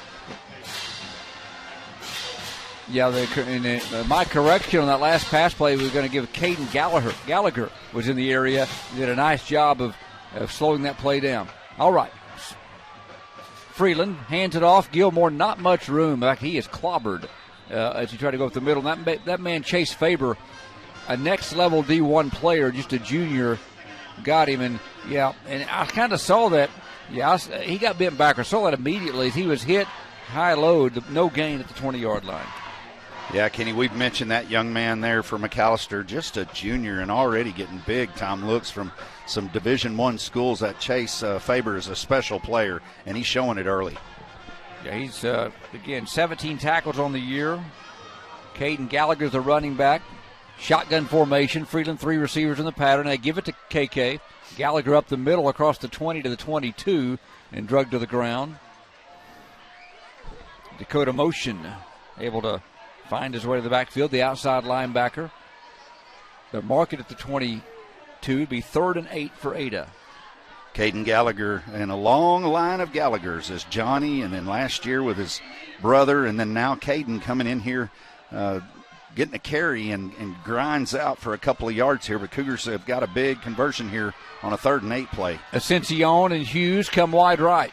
Ball in the middle of the field. Looks like Morris in the slot left. Freeland play action, steps back, nowhere to go, fires it anyway, ball deflected. But a dangerous pass. He was in the grasp of the defenders. He threw that one. And McAlester comes in pushing late, and that may be a dead ball foul against the Buffaloes. And there you go again. McAlester back-to-back. One of the hot-headed Buffaloes there. Jackson, is it 60? We talked about it, Kenny, in the pregame, and I'm going to mention it again. This is McAlester football. This is who they are. They try to intimidate, bully you, and they know they're good. But here's the deal. If the Cougars will stay composed, what you hope doesn't happen here is that it's offsetting penalties. You hope that this is one that was initiated by the Buffs, and then another late flag comes in after that, and the Cougars are going to get about 30 yards here and keep this drive alive. It was number 60, Jackson Smith, 5'11", 280, senior. He goes out of the game, and he's replaced by another big guy, Avion Simon, who's only 6'5", 340. I mean, that rolls in. Now, Kenny, this is interesting here because if the penalties are against the same player and the officials are talking about it, he's ejected. And so not sure what's going on here if they'll give us an indication. Well, but this could be an ejection. Well, that's a 28-yard penalty. They move from the 22 up to the 50-yard line. the math seems to be awry again, but they move it at the 50 unless so a Cougar first down, 2 personal fouls, number 60 ejected, I believe. We'll get confirmation, but I think he's gone. Kenny, was the ball on the 32? It was on the 22. 22, so it should be on the 48. But it's on the 50. Anyway. I don't think is that a penalty from where the play was, well, it was an incomplete pass anyway. No, it should have been 30, should be 30 yards worth of penalties on the 48. But nonetheless, Cougars will take it at midfield and a first down. I can teach, and I do this at times. I can teach a Dave Ramsey course. Maybe during halftime you can go down there and help the officials out on counting. 50-yard line. Cougars have a first down on the 2 personal fouls, dead ball, and that's good news. Cougars will try to move forward here from the 50. Down 7-0 in the second quarter, 10:09 to play. Get a pair of receivers to the right. Shotgun formation. Freeland fakes it, steps back, going to go deep. Got Hughes open behind the defense. Oh, just over his head, and a penalty. Why was it over his head? Because we had Cole Prather grabbing him around the neck. And the Cougars like the opportunity. They've tried 3 deep balls already here in the first half, and moving Andrew around and putting him in a different position in the slot has got them got McAlester having some problems trying to keep up with him. Let's see what they mark here. They're going to go back to the 50 and probably be a 15-yard penalty and a Cougar first down. So another McAlester penalty.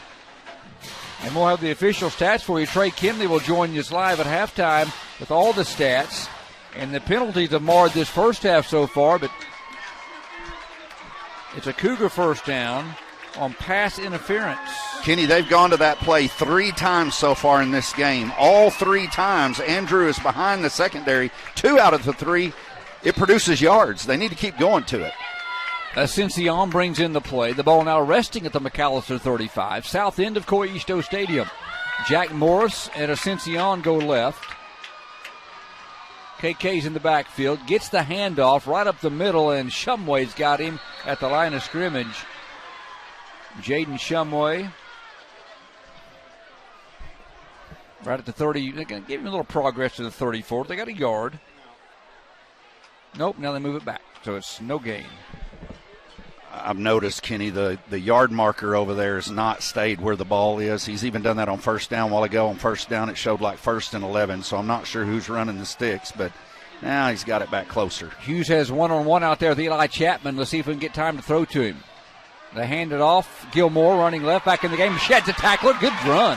They had him at the 29, and Gilmore powered through him. McCarty finally brought him down, but Darius gets 8 in a 3rd and manageable at the 29-yard line after a 6-yard burst. Yeah, the nose guard, number 55 for McAlester, Cade Himmerling, looked like he had him wrapped up. And, Kenny, it looked like he was about a step away from breaking one right there. He just slowed him up just enough for the pursuit to get there.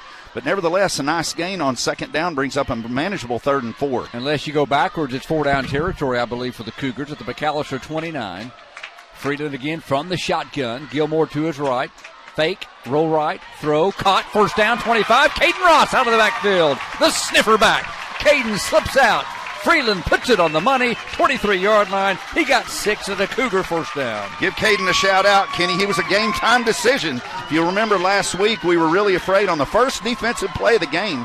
Caden goes down with a little bit of a knee injury. They were questionable on whether or not to let him play. The young man didn't look like he had any issues right there, and a big-time first down for the Cougars. Caden's one of those heart and soul guys. He is a glue guy, offensively and defensively. What a great young man as well. Known his family for years, and mom, grandma, etc. They really what a great young man. Again, fake. Nope, they give it to Gilmore up the middle, and he gets a little burst to the 20. He was drugged down again by the nose tackle, Himmerling, but he rolled forward to the 21-yard line. Not a lot, but it's positive yardage as the Cougars continue to attack in the middle to the 21, 8 yards, or 8 to go on 2nd down. A 2-yard run by Gilmore. Yeah, at this point of the game, Kenny, for sure, when you get down in here, I'm not sure. We haven't seen a lot on special teams thus far. Got to think you might be in field goal range, or it's 4-down territory. Ascension Morris left. Back to pass. Freeland stepping up, and he's in trouble and didn't have nowhere to go, and he's going to go down. They'll probably mark him about the 24, 25-yard line. Wouldn't go to the ground as Trey Ivy was in the game as a receiver split to the near side, but that time Freeland didn't have any where to go. Shumway got in there again. They'll mark it just inside the 30 at the 29, or the 24, excuse me, inside the 25, a 3-yard loss. Yeah, so far tonight, Kenny, we give the offensive line an A as far as a grade. They've done a nice job of giving Carter time, but not on that play there. It looked like someone got penetration up the middle and just did not have enough time to look down the field. Big time 3rd down and 11 here. They need to reach the 13. They're at the 24 McAlester territory, south end of Norris Field. Timeout Ada. 6:53 to play, quarter number 2. The Ada Cougars, representing 4A District 2. McAlester and Buffaloes, number 1 team in 5A. It's 7-0 McAlester, second quarter. You're listening to Ada Cougar football and watching as well at KADARadio.net. Back in 30 seconds. If the signs and symptoms of foundation damage were right in front of you, would you notice? Do you have doors and windows that stick, stair-step cracks in your brick or stucco? Cracks in your sheetrock or fireplace, gaps around your windows and doors? Your home could be suffering from a failing foundation. Call Ramjack of Oklahoma and Arkansas, a 4-generation family-owned business right here in Ada, dedicated to stabilizing your home. Call Ramjack today at 580-436-4900. Se habla español. Time's coming. Welcome back to Coisto Stadium. The Ada Cougars facing a 3rd down and 11, Brent, at the 24. This drive started at their own 20 at the 11:31 mark. They have taken almost 5 minutes off the clock, the second consecutive 5+ minute drive. They've kept the ball out of McAllister's hand. McAllister's had it twice, scored once. Cougars stopped them the second time. So far, the recipe has been good. It can really be a recipe that would give them a lot of potential victory if they can put it in the end zone on this drive. Yes, it would for sure, because McAlester came in here rolling, averaging 48 points a game. I mean, beating Salisaw like a drum, beat Broken Bow like a drum. The Cougars need to stay composed, take care of the football, and let McAlester be McAlester. It's Hughes in motion across the formation, left to right. They got him in the slot. Freeland rolls that way. Hughes trying to find a set down. Got him open to the end zone. Touchdown, Ada! Oh, he dropped it!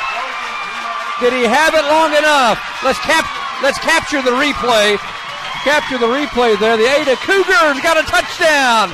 They say it's good. Hughes took 2 steps before he bobbled it and went down. And what a throw by Freeland. On target, on time. And the Cougars are in the end zone for the first time in 2021. Kenny, we've talked about it all offseason. We knew it last year, even the year before when Carter got some time. Carter's always had a big-time arm, nice tight spiral. He drops it in a bucket for a big-time pitch and catch, and the Cougars have got an opportunity to tie this game up. The McAlester football coach is out on the middle of the field, not sure exactly.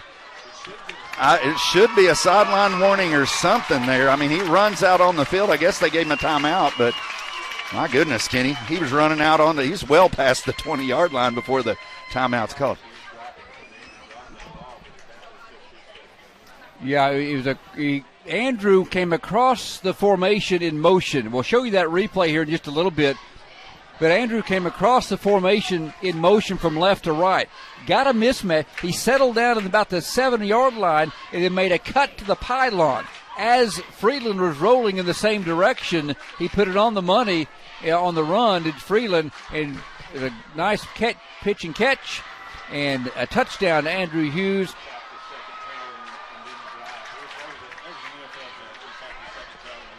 Kenny, in high school football, all you do is get possession, get your feet down. You only need 1 foot, too, and Andrew did that. The ball comes out late, but it's a touchdown the minute he breaks the plane and has control of the football. That's a great pitch and catch there. Watch it on the replay, folks. Big-time play there. And, Kenny, that's the 4th time Hughes has been behind the secondary. Brody Andrews to snap. Caden Mitchell, the sophomore, his first extra point in his high school career. Places down, the kick is up, and that young man just buried it. Hey, Mr. Mitchell, welcome to Cougar football. Ada 7, McAlester 7. The Cougars are fired up below. They've stunned the Buffaloes here in the first half. 7-7 from Ada. We're back in 30 seconds. You're listening to Cougar football, and you're watching it on high definition at KADARadio.net. Back in 30 seconds. Successful teams have individuals working toward common goals. One of our goals here at Ada Nissan is to provide customers with the best possible buying experience. One of our other goals is to support programs that provide positive environment for our youth. That's why Ada Nissan is proud to support Cougar Athletics. Ada Nissan realizes that Cougar Athletics promotes sportsmanship, the value of hard work, and helps develop their young athletes to become positive role models. We wish all the Cougar athletes, coaches, and staff a very successful 2021 season. Go Cougs! You're on. Welcome back to Cougars Stadium. Cougars go 9 plays and 80 yards. They started that drive at the 11:31 mark. They do it in 5 minutes and 43 seconds, Brent. And we talked about it. So far, the recipe has been perfect. They could even be better if they got in the end zone on this drive. The very next play, the great pass and catch from Freeland to Hughes. We'll line that replay up for you as well. We have that ability, and we'll get that to you. There's a thing of beauty. So Ada will now kick it off. Walker at the 40 will approach it from his left, the right-footed kicker. Probably a deep pooch here. Puts it in the air, kicks it to the sideline, and it's going to be caught at the 28 and spinning at the 30 to the 35. And now it got a man free. There's a penalty. It's going to be a touchdown for McAlester down the boundary, but we got flags. It is a pretty good return by Kel Prather. Caught it at the 28, went 72 yards, broke 2 or 3 tackles, but we got Laundry, I believe, all over the field. Kenny, the officials already told the coaches from Ada it's a block in the back. This is going to pin the McAlester Buffaloes deep. But, it looked like the Cougars had him pinned up there. I thought he may have stepped out of bounds even at one point, but he tiptoes down the sidelines. But it's all for naught. Well, Brent, they kicked it where they wanted it. They got it over here on the boundary, had him pinned on the sideline. But credit to McAlester, young man. He tiptoed and spun and stayed in bounds. But a block in the back will push McAlester back, and that's a big play. With 6:36 to play here in the second quarter, all tied at 7 from Ada. Let McAlester be McAlester. Traditionally, they make a lot of mistakes, Kenny, and they've done it here tonight. They're hyped up. There's a lot of hatred between these two teams. I mean, I was talking about it earlier this week, Kenny. You hear the crowd, the Ada crowd really getting into this game here. That's just indicative of what this rivalry is all about. I said it earlier this week. To me, Ada Ardmore is a lot like OU Nebraska. Big-time rivals, but respectful. They respect each other. This is OU Texas. They can't stand each other. The coach is tweeting stuff earlier this week about the Cougars not scoring 13 points all season, which is one ball game, by the way, Coach. And then on top of that, we're halfway there, and the Cougars fighting hard tonight. Tied at 7. Trey down there tagged them up. How many penalties is that on McAlester? I'd have to do a quick add. 9 first-half penalties for 116 yards, says Trey Kinley, with 6:36 to play. The block in the back came around the 40-yard line, roughly. They will move it backwards to the 30, where McAlester will take over with 6:36 to play. So they had a big play on the kickoff return, but the Cougars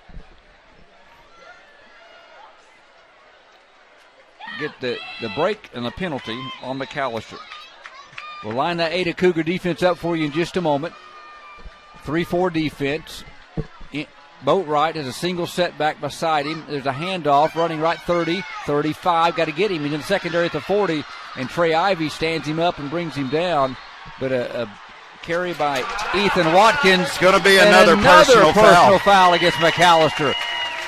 The players were tangled up on the far side, and another personal foul against McAlester. It's 2 flags. That one called on the coaching staff. Forrest Mazie over there running his gums a bit after the play. And that's going to be probably another 30 yards of McAlester penalties. Let McAlester be McAlester. We talked about it in the pregame, Kenny. This is going to be another 30 yards back or half the distance. I'm not sure how you do this. Both of them are dead ball fouls here. But number 1 is who the initial penalty is going to be on. I think it's Leighton Bass, number 1, a wide receiver. Did a nice job out there with a block. But after it was over, jumps up and get in the face of the Cougar player. The flags come flying from all over the place, and then the coach from McAlester. And, Kenny, he better be careful. We're watching on the sidelines right now. He's very unhappy with the captain of the referee squad. But he gets another one on the coaching staff. You may see a coach headed to McAlester early. We was doing the Sparklight Cable plays this game back on Channel 64 Tuesday and Thursdays at 7, and appreciate Sparklight Cable and their efforts all these years. Jim Stevens and Cougar Football was recording these games, and we were talking, we were shooting the pregame shoot for the cable. Okay, sideline warning on the second one, Trey says, so a 15-yard penalty, and it was mentioned to Coach that by Jim, he said, I really appreciate the way Ada handled themselves. Ardmore was the ones, last week tried to do some things after the play, talking and pushing the Ada players, and Coach simply said, when the play's over, the play's over. And our guys know that. I hope we hold to that standard. So far in a game where it's hard not to hold to that standard, Cougars have held to it.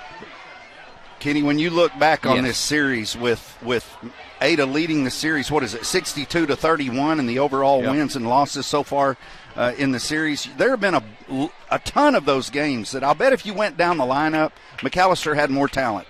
They've got more talent. It's a bigger school. But Ada has always played fundamentally sound throughout its history, kept their mouths shut, take care of the football, let them make their mistakes. And with 6:29 to go, no one saw this as a 7-7 game at this point in this juncture. Craig, did you get that replay ready? Let's shoot it real quick. Let's show that the touchdown catch is going to be second down for McAlester and 20. As here's the Carter Freeland pass a moment ago to Andrew Hughes. Let's see it again. As Carter rolled out and threw that Ada touchdown pass a moment ago to Andrew Hughes. And if we don't get it up now, that's okay. If we don't get it up, we can get it up in just a second. But it was a beautiful pass a moment ago that got Ada on the scoreboard. And here it is. As Freeland rolled to his right, Hughes came across the formation, and there it is, the catch by Hughes. And in high school football, again, 1 foot down, take the step, and then if you got possession, Brent, it's a touchdown. You don't have to go. You don't have to carry to the ground if you're wondering in high school football to maintain the catch. That's correct, Kenny. And the minute he gains possession, the moment he does, and his foot's on the turf, it is a catch. And that point, it's a dead ball once it crosses the plane. And so McAlester players didn't like that, but by rule, it's a touchdown. 20-yard line, second down and 20 after the personal foul. Boatwright's going to hand it off to McCarty across the right side. 25, got to get him. He's fast. He's in the secondary across the 40 and a first down. He hurdled him, man. That guy was a step away, Brent, from going 80. Well, he was. And watching film of the first two games on McAlester, this Eric McCarty guy, that long blonde hair, if it starts waving in the wind, that means he's getting in the open. And if he gets another step there, Kenny, he probably goes very, very fast. But the Cougars do get him down, but after a big game. Caden Ross substitutes late. McAlester quickly to the line of scrimmage. McCarty again running right 40. Bounces outside to the 42. And the Cougars swarm tackle at the 42. Got a Cougar that's gone down, Kenny, on his knee. Either lost his shoe or turned an ankle. I think it's just a shoe there in the backfield there. Yep, he's up. So get McCarty that time. They strung it out. Didn't see exactly the numbers on the far side, but there's 3 or 4 Cougars. Hopefully you've got a better vision of it on the TV. Got him on the live stream at the 43. Second down and 7 for McAlester for their own 43. 6:04 to play. Clock stops. Second quarter. 8-7. McAlester 7 from Coy Easto Stadium. McAlester will send 3 receivers to the left. Got a tight end and 2. The guy in the slot going to hand it off. Watkins coming left, cuts it back up inside across the 50 to the 45-yard line. Got a big hole, and Andrew Hughes was in on the tackle. They mark at the 45. It's a pretty good run by Watkins. McAlester hurries to the line here, Kenny. They feel like they've got something going, and so far they do. They're trying to continue this momentum. Watkins got 12. Here comes motion, and he's brought down. Looks like Caden Balthrop able to shoot through from his nose guard position. Made a nice tackle and shows some animation as well. Good job by Balthrop getting off the block of the big center from McAlester and able to bring down motion at the 43-yard line. Only a 2-yard pickup. Yeah, and watching again film on McAlester, when you're undersized, Kenny, you have to out-quick them, and that's what he did right there. He did a nice job of kind of swing blocking there, getting into the gap. Makes a nice play for that young man when he's lined up against someone who may outweigh him by 75 to 80 pounds. 2nd and 8 for the 43. 4 receivers in the pattern, 2 left, 2 right. Man in motion across the formations. Less now. Gets it, running right on the sweep. 45. He's strung out, and the Cougars got him and bury him and swarm tackle again on the far boundary. Good job by Ada. Caden Ross out there is what chasing down that play along with a few other Cougars. Brent did a nice job that time pursuing Les now on that jet sweep. Coach talked about it in the pregame show, Kenny, when he said, we've got to swarm to the football. We have got a gang tackle, and that's exactly what the Cougars did there. Now, the Cougars have got someone coming off kind of. Yes, Trey Ivy. Sutton Boynton replaces him, kind of holding that arm down to his little, probably a arm or shoulder stinger. From the 43, 3rd and 8, can the Cougar defense get off the field? 4 receivers in the pattern, Boatwright straight back. At his 50, steps up, 45, throws over the middle, pass is caught. Oh, nice pass. Found a man at the 22-yard line. It was Leighton Bass late coming across the middle of the field, and credit Boatwright. He stepped up, made a nice play, Brent, to the 41, 22-yard completion, and a first down. Yeah, Boatwright did a nice job on that play there. He had some pressure, felt it, and he kind of steps up into the pocket past the pressure and delivers a strike. And there was a Cougar defender again. These jerseys are making it hard to see the number that almost got a hand on it, but it goes right over his fingertips, and a big gain for McAlester. Looks like Gilmore. Logan Print in the game. And the Cougars got to use a timeout. They made some substitutions. Logan Prince was one of them, but I think they had 12 guys on the field. Used a timeout to save the penalty. 4:05 to play, quarter number 2.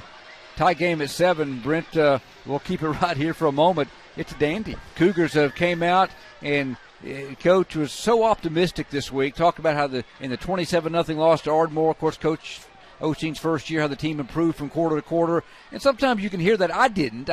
We saw them improve last week. But maybe the casual fan, that's coach talk. No, this team has made strides again in the first half tonight against a better team than Ardmore, McAlester. We made it a point of emphasis, Kenny, in the pregame when we started the show tonight, where we talked about we watched these young men in a lot of ways grow up in the second half and play much better.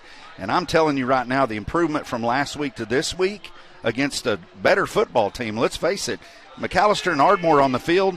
McAllister's probably a double-digit favorite against Ardmore, and so far the Cougars have scratched and clawed and done everything they needed to do. And again, Kenny, they've allowed McAlester to be McAlester. 21-yard line, 1st and 10 for McAlester out of the Ada timeout. Got a breather as well for Ada. Probably a good timeout regardless. Receivers split left and right. Boatwright has a single setback. It's Dakota motion. Takes it, veering right. Cougars got him. Who jetted in there? And he's animated and fired up. Darius Gilmore came up from his safety position. His weak safety position made a tremendous play, cutting the legs of motion at the 20. Boy, that little guy just shoots in there like a missile. He's got his camouflage jersey pulled up over his shoulder pad, and the little guy goes in there and just chops the running back down for a 1-yard gain and a big-time stop. 2nd and 9 at the 20. Gilmore, one of the two-way players for Ada right now. That big offensive line for McAlester that averages 285 up over the ball. Cougar 3-man front. They're going to swing it out in the flat. Caught in the 21, 22-yard line and nowhere to go. Cougars out there to get him. Caden Ross read that like a good novel. Ethan Watkins kind of flaring out, kind of like a long sweep play. Boatwright threw it out there, and Ross said, not today, not at our end of the field, 3rd and 9. Kenny, it's the effort.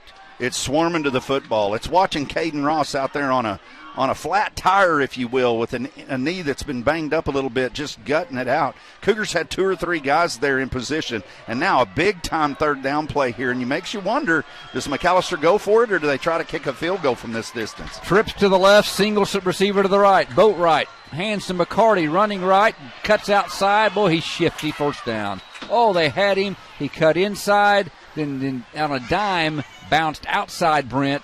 That's why he's one of the best running backs in the state of Oklahoma. And the Cougars got him, but it's going to be 4th and it's just short of the 1st down. They're going to mark it at the 12, just inside the 12. They got to reach the 11. Yeah, Kenny, he is a big-time running back, this Eric McCarty. It looked like Brogan Cochran had him right at the line of scrimmage, had a little bit of a piece of his jersey, and he just runs through it. The young man's quick, and McAlester definitely going for it here. Quarterback sneak formation. McCarty caught it and goes in for a touchdown. They ran up to the line of scrimmage, and McCarty actually took the snap. They had everybody bunched under the center. McCarty bounced it outside. It's a 12-yard touchdown run, and McAllister's back in front with $1:59 to play in the second, 13-7. Yeah, Kenny, that was another one of those McAlester kind of a very unique-looking play. They get everybody bunched up, quick snap. It looked like the Cougars initially had some penetration there and had the line stop, but he found a crease on the right side, just squirts out for a touchdown, gives them a 13-7 lead with a chance here to go up 14-7. Extra point by Perez is up, and it's going to wobble its way and hit the upright and go through. So the extra point's good by Perez. Sutton Boynton almost had McCarty stop, but he's a strong back. Bounced it outside. McAlester leads at 14-7, 1:59 to play, second quarter. You're listening and watching the Ada Cougars live at KADARadio.net. Back after this 30-second. Nope, we'll keep it right here, I'm told. We'll keep this one right here as the Cougars now down 14-7. That play for McAlester went 11 plays, 70 yards for the touchdown. Their second of the game. And they started that drive at the 6:36 mark, went to the 1:59 mark, so 4 minutes, 27 seconds to pay dirt for McAlester to lead at 14-7. Now, the Cougars, not a lot of time left, but wouldn't be surprised to maybe take a shot sometime during this last 2 minutes, get Hughes out there again, and he's been open all night long, and they've interfered with him a couple times and then caught the touchdown pass just a bit earlier. So McAlester leads at 14-7, 1:59 to play. Andrew Hughes, the Cougar deep man, flanked by Kendra Grant and Trey Ivy. Hughes returned 3 last week, total of 70 yards, average 23.3 for return. High pooch kick, going to go hit and go out of bounds. At the 33-yard line, Cougars will take it. A little pooch that came to the near side that goes out of bounds as they tried their version of it. Kobe Clark put his foot into it. You know, as this season goes on and as Andrew Hughes' career goes on, you're going to see probably teams not want to put it in his hands a whole lot. When that guy, he has great vision, Brent, for a kickoff return, then has those strides that are about 6-7 feet long as he stretches it out. Yeah, Kenny, he is a state champion high jumper, and so when he gets those legs going, you're right. He is you've got some young men that are quarter horses that take quick, choppy steps, similar to what we see with Darius Gilmore. And then you've got young men like him that after about 2 or 3 steps, he is covering some ground, a thoroughbred. Yeah, Trey Kinley just told me Kendra Grant back there had a 65-yard touchdown in the Ada JV win at Ardmore Monday night, 21-14. Freeland out of the gun, going to roll left. Looking over the middle, pass is caught and dropped. Had a man at the 46. There's a tight pocket to get it into. Jack Moore's not able to gather it in at the 46. He kind of found the spot, set down. Freedom threw it there. Yeah, the throw was just a little bit low, Kenny. Jack went down and tried to make a play on the ball, but that's going to be one that Carter will look back on, probably on video, and wished he had just a little more air under it. 2nd and 10 for Ada. Our left guard. Yep, Caden Balthrop's helmet came off. No, it's Caden Whitehead. Carl McCourtney in the game for the snap. There's a handoff up the middle and across the 40 to the 41. Is that Gilmore? On a handoff from Freeland. Again, got a good push up front. Carl McCourtney again in for that snap. Did a nice job. Kenny just looking. It looks like number 20, Dakota Moon, a running back, free safety for the Buffaloes. Goes off limping there a little bit. I was going to say if they keep him. No, he's still in. You might want to take a shot there if the coaching staff can pick that up there, but he has got a little bit of a wheel issue there. Might want to try to expose that with 1:22 to go here in the first half. 3rd and 7 from the 41. You got one-on-one with Hughes now wide left. He's out there with Kel Prather. Freeland takes the snap, back to pass, throws, caught at the 50, and then dropping it. Morris caught it, then gets back on it. They're going to call it incomplete. Oh, my goodness. The defender went for the interception. Morris had it in the bread basket and was turning upfield. And if he gathers that in and turns upfield, he's got a chance to go to the end zone. He would have got a lot more yards. Oh, Kenny, you aren't kidding. The defender there from McAlester goes for the interception, doesn't get it. The ball hits Jack right in the hands. It make you wonder a little bit if he lost sight of it or if he got a little bit of a hand. But if he catches that ball cleanly, he turns, and we're celebrating a touchdown right now. He had a lot of green in front of him. I know he's frustrated. Cougars had it going, had some good play designs there, and Jack just has to, good young man. He'll have to shake that one off, go back out, because he'll have another opportunity before this one's over. Punt formation for Hughes. Takes the snap, got a whistle. Yeah, it's going to be a delay game, Kenny, against the Cougars. It looked like Andrew screaming and kind of moving his hands around trying to get the snap, and it just didn't come. So a 5-yard penalty is going to be marked off against the Cougars, and with 1:07 here, down 7, McAllister's going to get the ball back here. Makes you wonder how they're going to handle this. Brody Andrews snapping the ball. Looks like Caden Lesnow at his 30-yard line. Andrew Hughes, a high booming kick. Lesnow, a fair catch. Got it at the 35, so a nice kick by Andrew Hughes, 29 yards, but no return. I think, Kenny, what we may have here is a call that goes against the Cougars with a block below the waist on a McAlester defender that came in. They're going to call it a chop block. But if you're McAlester with the time that's left and the punt, it wasn't a booming punt. It makes you wonder here if they'll just take the football and want the extra time.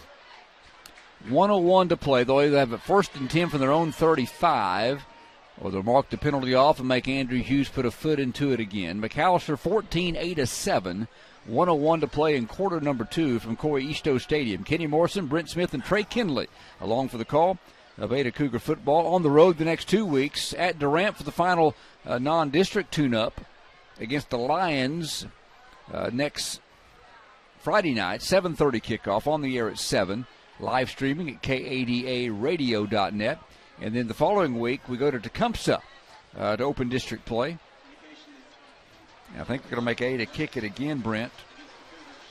It appears. They'll mark the original line of scrimmage was the 36. No, I think they're going to take it, Kenny. It looks like to me they're going to take it at.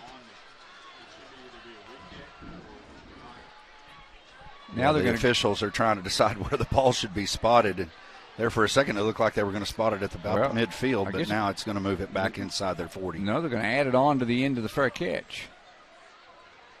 So I guess it was during the play. So they'll add it on and put it up at the 49-yard line. So now it's the minute 1. McAllister's explosive. Ada's got to try to find a way to make a stop here, Brent. As you put him in good field position. Didn't run much clock. You got the ball with 1:59 to play. Only ran 58 seconds off the clock. Now, Coach Shamley's got to get his defense locked in, tackled in space here from the 49-yard line in McAlester territory. Boatwright takes the snap. He's sprinting right. He's being chased by Gallagher. Throws downfield, incomplete. Getting in between a couple Cougars was Leighton Bass, but it's one of those passes you got to put it right in the pocket. Cougars had him sandwiched. The ball goes over the head of the Bass on the far boundary. 2nd and 10. Yeah, Cougars looked like they were in a little zone coverage right there, and they're trying to find a little soft spot in the zone there. Cougars had him in front and back, but overthrows him just a little bit and does stop the clock here with McAlester. As you said, Kenny, big-time explosive. They're looking to score. Reed Sampson's the right corner. Andrew Hughes and Gilmore is the left corner, and Gilmore is the free safety. There's Gilmore and Trey Ivy, the other safety for the Cougars. Got to get locked in here. 2nd down and 10 from the 49-yard line with 52 seconds to play. Fake handoff. Boatwright going to throw a little screen pass, little comeback, and the Cougars are all over it, but they got to bring him down, and they finally do. Good job by the Cougars. They threw it back to Leighton Bass. Was that Ross that blew it up initially? And then didn't make the play, but he got Bass slowed down, and the rest of the Cougars put the hook in him. Yeah, the Cougars did a nice job on that, Kenny, and it looked like McAlester got away with a block in the back against Caden Ross. Caden looked like he had a little bit of a beat on him that could have stopped him right at about the 50-yard line. Didn't get the call there for the Cougars, which would have backed them up a little bit, but nonetheless, Cougars get a stop and bring up a 3rd and about 6. The ball resting at the 47, so they go for their own 49 to the 8-47 on the play. We'll have all your statistics for you at halftime here on the Cougar Sports Network. Trey Kinley will be along with that. We'll also give you the recap of the first half and I'll show you that great touchdown pass again from Carter Freeland to Andrew Hughes. They got the Cougars on the scoreboard. McAlester has answered since. McAllister's had the football. This is their fourth possession.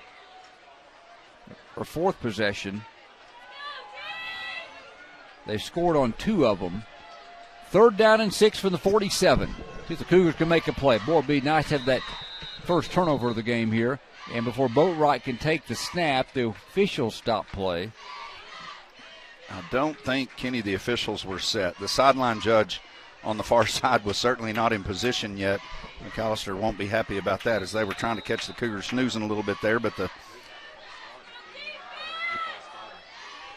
line judge wasn't in position, and so they got to replay it. Strong side to left, bunch formation. They run a jet sweep that way. The Cougars spread it out, and that's a great play by the Cougars.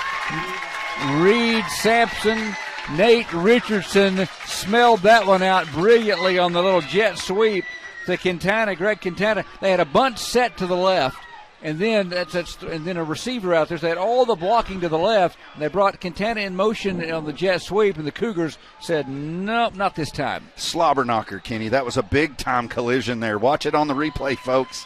And if you're watching live, boy, what a big time. Nate Richardson comes in there and just lowers the boom. And, Kenny, the Cougars are playing physical. They're in this game, and they're going to the half only down 7. And the Cougars will get the football to start the second half as well, as McAlester lets the clock run out. First half is in the books. The Ada crowd, as they should, on their feet cheering the effort from the Ada Cougars in the first half here from Coy Easto Stadium. McAlester leads Ada 14-7. You're listening to Ada Cougar Football, and you're watching it as well live at KADARadio.net. Thanks for being with us tonight. Back in 3 minutes for your halftime show on the Cougar Sports Network. This is Lucas Clark, president of First United Bank here in Ada. We measure success not just with numbers, but with a commitment to faith, financial well-being, personal development, and wellness. It's how we spend life wisely. If that doesn't sound like a bank, welcome to First United. Learn more at spendlifewisely.com. Proud supporter of the Ada Cougars, member FDIC.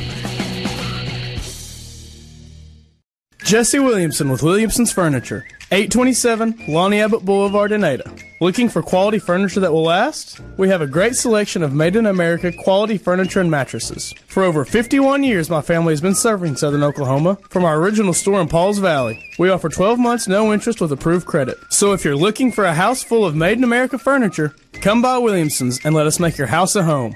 827 Lonnie Abbott Boulevard in Ada, home of the HGTV Home Design Center. There's a new 7-year tractor warranty in town. Now, only Mahindra tractors have the industry's best 7-year limited powertrain warranty. That's right, not 5 years, not 6, but a full 7 years. Only on the world's #1 selling tractor, Mahindra. Stop by Hassel Brothers and see the complete line of Mahindra tractors at 1914 North Broadway in Ada, or call us at 332-8453. Warranty on select models. See Mahindra warranty policy for details. Are you in on it? I'm in on it. Yep, I'm definitely in on it. Just got in on it last week. Yeah, took us by surprise. But we're definitely in on it now. These people are in on is the surprisingly great rates for auto insurance from State Farm. Can I get in on it? Absolutely. Just contact your local State Farm agent today, and you can get in on some surprisingly great rates too. Like a good neighbor, State Farm is there. When you want the real deal, call me, Don Carpenter, your State Farm agent in Ada for over 42 years today. It's time for your Ada Cougar Sports Update, brought to you by Hilltop Dodge. Hi, I'm Johnny, an Ada Cougar from the class of 86. And I'm Hunter, an Ada Cougar from the class of 13. Throw a Hail Mary over the other guys and go for the touchdown every time when you shop with Hilltop Dodge. That's right, Johnny. I've seen the mistakes other players make, but not at Hilltop Dodge. We make every play count. Cars, trucks, and SUVs, we've got the right vehicle for every player and team. Shop Hilltop Dodge for a game-winning play every time. At 1109 North Broadway in Ada. Wow, Wow, I like your new home renovation. We were able to remodel with a HELOC from Vision Bank. What's a HELOC? Home Equity Line of Credit, HELOC. Oh, I got a home equity loan last year for an ATV. I need to apply again. I need a new tractor. Not a loan, a line of credit from Vision Bank. Just apply one time. I've been paying my home loan for 20 years. Now I use it like a checking account. I'm thinking about a shop building next. Just one time to apply? That's it. They'll tell you how much you have to spend, and you can use it anytime for anything you want. HELOC, huh? HELOC at Vision Bank. Equal housing lender, member FDIC. Welcome back to Coy Easto Stadium. I'm Kenny Morrison alongside Brent Smith and Trey Kindley, and my goodness, we've had a first half that a lot of action, crazy stuff, penalties, but an Ada Cougar team that has played inspired, that is missed out on a couple big plays of their own on some drop balls, and yet are right there with McAlester at 14-7, Brent, a Cougar team that you couldn't be more proud of at this point. And they're not settling for a 14-7. That's good enough. They're going to be ready in the second half, and they'll make a run and see if they can win this football game. Riddick Bowe Tyson, 1980 USA against Russia. We've seen upsets Kenny throughout history. This could be one of those. And I'll guarantee you in that locker room right now, Kenny, they're not talking about moral victories. They're talking about getting a win tonight. They're coming out with a lot of pizzazz, a lot of passion, and I'll guarantee you they come out in the second half with that same energy. Yeah, really good football game. This is HOCO night, and we're going to talk about the Cougars, who just performed, did a great job. I got a list of the Cougars, going to give them some airtime here in a bit as well, and other things going on. But right now we're going to recap the scoring in the first half. Ada won the toss and deferred. McAlester got the football, which means Ada will have the ball to start the second half, trailing 14-7. McAlester went 6 plays and 64 yards, and they got a 35-yard touchdown on a pass from Boatwright to Kel Prather when we thought it was going to be called back because of pass interference offensively. Then they called a hold against Ada defensively, away from the catch. I think is what happened on that play downfield. So after about a 2 or 3 minute discussion, it was touchdown stood. 6 plays, 64 yards, 2 minutes 57 seconds right out of the gate for McAlester. PAT was good by Perez. It was 7-0. Ada had a pretty good drive. They started at their own 20. They got to the 41 of McAlester, got 3 first downs, then had to punt. And McAlester took over at their own 21. And the Cougars put the stops on them. McAlester got down to the Ada 20, but then could not go any further. Ada defense stopped them. And then Ada, after the stop, got the ball back. Only a 20-yard punt through the end zone and no return. Ada started at their own 20. And Brent, they got a no gain from Gilmore. Gallagher got a couple yards. Then on 3rd and 8, it was an incomplete pass. And it looked like the drive was over. Then we had a dead ball foul, and I think against Jackson Smith, a dead ball foul, and I think he might have got 2 of them on the play. I'm not positive, because I think right after that one they threw another flag, we believe against the same young man, and it was going to be 4th down for Ada. Instead, 28 yards somehow in penalties, moved the football up to the 50-yard line, and Ada said, well, penalties, well, you got to take advantage of them. The very next play, Cougars going to try to find Andrew Hughes. Got behind the defense. They held him. Penalty, pass interference. Cougars got it at the 35-yard line. Gallagher didn't get anything. Gilmore got 6 to the 29. Then Caden Ross got a pass on the right hash mark from Freeland for 6 yards and a Cougar first down at the 23. Cougars then got to the 21-yard line and on a 2-yard run by Gilmore. Then there was a sack play, and Freeland was sacked back to the 24. And Brent, this set this big play up. It was 3rd down for the Cougars from the 24-yard line in McAlester territory in the little over just under 7 minutes to play in the second quarter. And here's what happened next.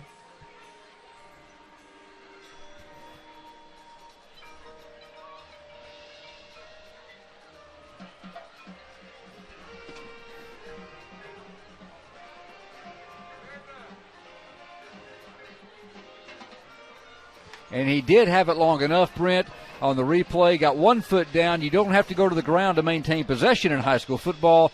Took the step. Cougars touchdown. Freeland to Andrew Hughes, 7-6. The extra point was right through the uprights for Ada as they came on. And and tied the game at 7-7 as Ada got the extra point by Tyler Walker, who just Caden Mitchell hit the extra point to make it 7-7. And, he just hadn't been doing this very long. Just came up a few weeks ago to start kicking, and backing up Caden Ross connected for the extra point, tie game at 7. McAlester would go score one more time, though, as on the next possession.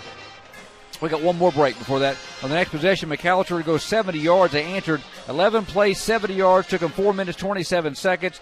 And got a big play on 4th down and a little under a yard. They ran a tight formation and snapped it to McCarty, the tailback. He was met in the hole, I think, by Richardson. Bounced it outside, though, and got to the end zone. And a 12-yard touchdown run. He's good. And then McAlester leads 14-7 at half. Ada will get the ball to start the second half. Yeah, Kenny, as you mentioned there, we've talked about it in the pregame. We talked about it all through the first half. The Cougars have got to have some help. McAlester comes in as the number 1 ranked team in Class 5A. Everybody expected it to be a big-time blowout, except they're the guys in the camouflage jerseys. But so far, allowing McAlester to be McAlester, 10 penalties, Kenny, against the Buffaloes for 131 yards. The coach cannot be happy about that on that side. On the flip side, Ada's played good fundamental football. They've not turned it over. Neither's McAlester. It'd be nice if we had a couple of those, but only 3 penalties in the first half by the Cougars. So far, the game plan is fit, and they got a good close game here at the half. 14-7 McAlester. Trey Kinley is coming up next with your first half stats. You are listening and watching the Ada Cougars live at KADARadio.net. Back after this timeout on the Cougar Sports Network. Thinking of selling your home, but you're not quite sure if it's the right time or if your home will garner what you hope will be a suitable return. Call or text me, J. Elaine Rhines, brokered by eXp Realty at 580-421-1926. Whether this is a first home purchase or maybe you have an empty nest and you're ready to downsize, contact me, J. Elaine Rhines, at 580-421-1926. Let's buy or sell your home today with J. Elaine Rhines at 421-1926. Hello, I'm Keith Frazier, your store manager here at T&W Tire, 500 East Main Street here in Ada. We are your authorized Michelin tire dealer. At T&W Tire, we don't just sell tires. We also do oil changes, brakes, shocks, and front-end alignments. We also offer 24-hour roadside service. T&W Tire has one of the largest tractor-trailer tire selections around. We also have your farm, OTR, and ranch tire needs covered. T&W Tire is your complete automotive and tire center. Call 332-5145 today. Express Wellness's Occupational Medicine Services provides a comprehensive, effective management program for companies of all sizes. From small businesses to large corporations, their professional and courteous staff will help simplify the process and make your visit convenient and comfortable. Their clinics are proud to provide employers with drug and alcohol testing, regulatory evaluations, and treatment of work-related injuries and illnesses. To learn more about the occupational medicine services provided, visit Express Wellness online at expresswellnessurgentcare.com. Good luck, Ada Cougars. We at Carter County Dodge and Carter County Hyundai are honored to support you in all of your school, sports, and extracurricular activities. We recognize you not only as today's students, but as tomorrow's leaders. And for that, we are grateful. As your friends and neighbors, we're here to meet all of your automotive needs at Carter County Dodge and Carter County Hyundai in Ardmore. Good luck, Ada Cougars. And remember, if it doesn't say Carter County, you paid too much. Tim Rhines here at Simmons Bank. We've been helping our customers' dreams come true since 1903. We have the products and services fit for you and the tools to help you manage your finances with ease and security. Whether you're saving and investing for the future, starting a new business, or buying a new home, we're with you every step of the way. Simmons Bank, conveniently located at 1616 East Arlington Street, is proud to support Ada High School sports. Simmons Bank, member FDIC, equal housing lender.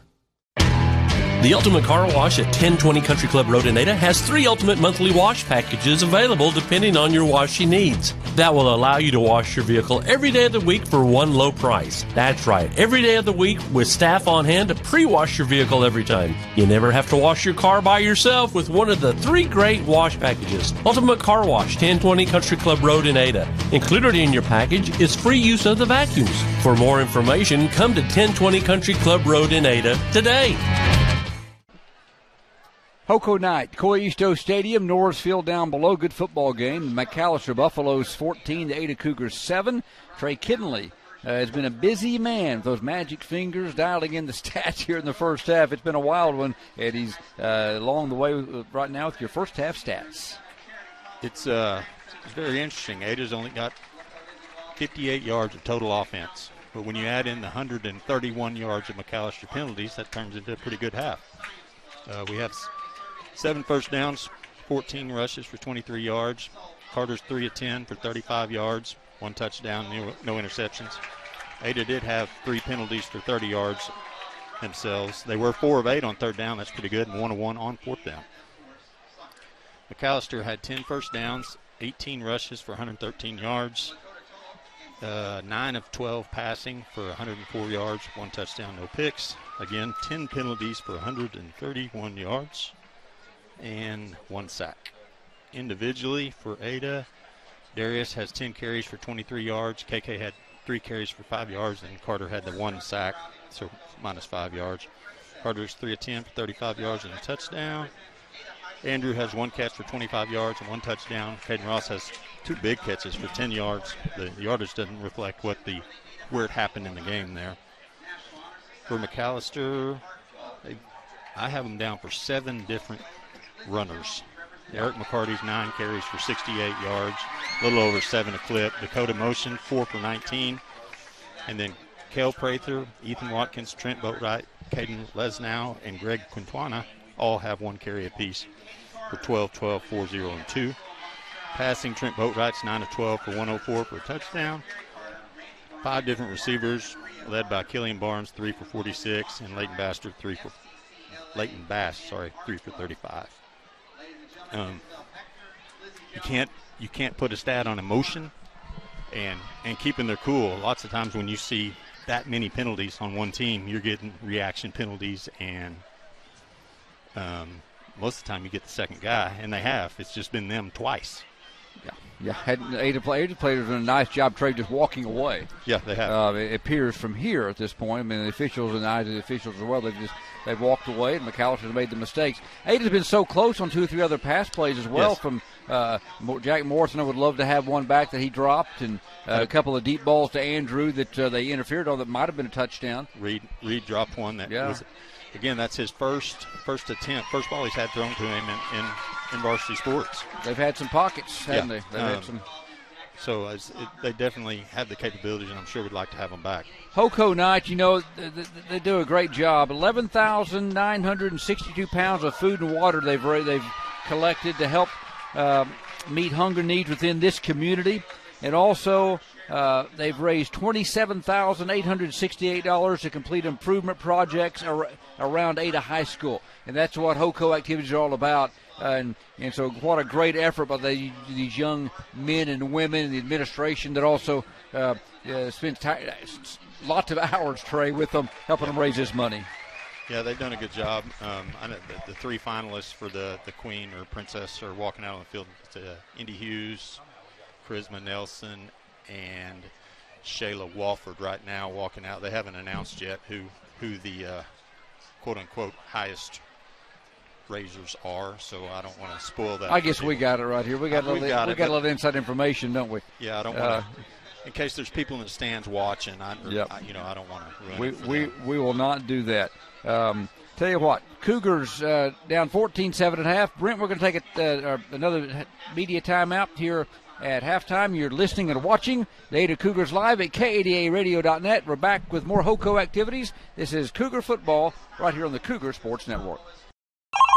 Hello, Home Place Real Estate. How may we help you? Home Place Real Estate is pleased to bring you the broadcast of the Ada Cougar football. Buying or selling a home, land, commercial property, keep it simple. Call Home Place Real Estate. Our brand gets results. At Home Place Real Estate, hundreds of satisfied customers agree. With Home Place Real Estate, you can relax, take a deep breath, and let Home Place Real Estate manage your transaction from beginning to closing. Visit Home Place Real Estate by calling 332-4663. Go Cougs!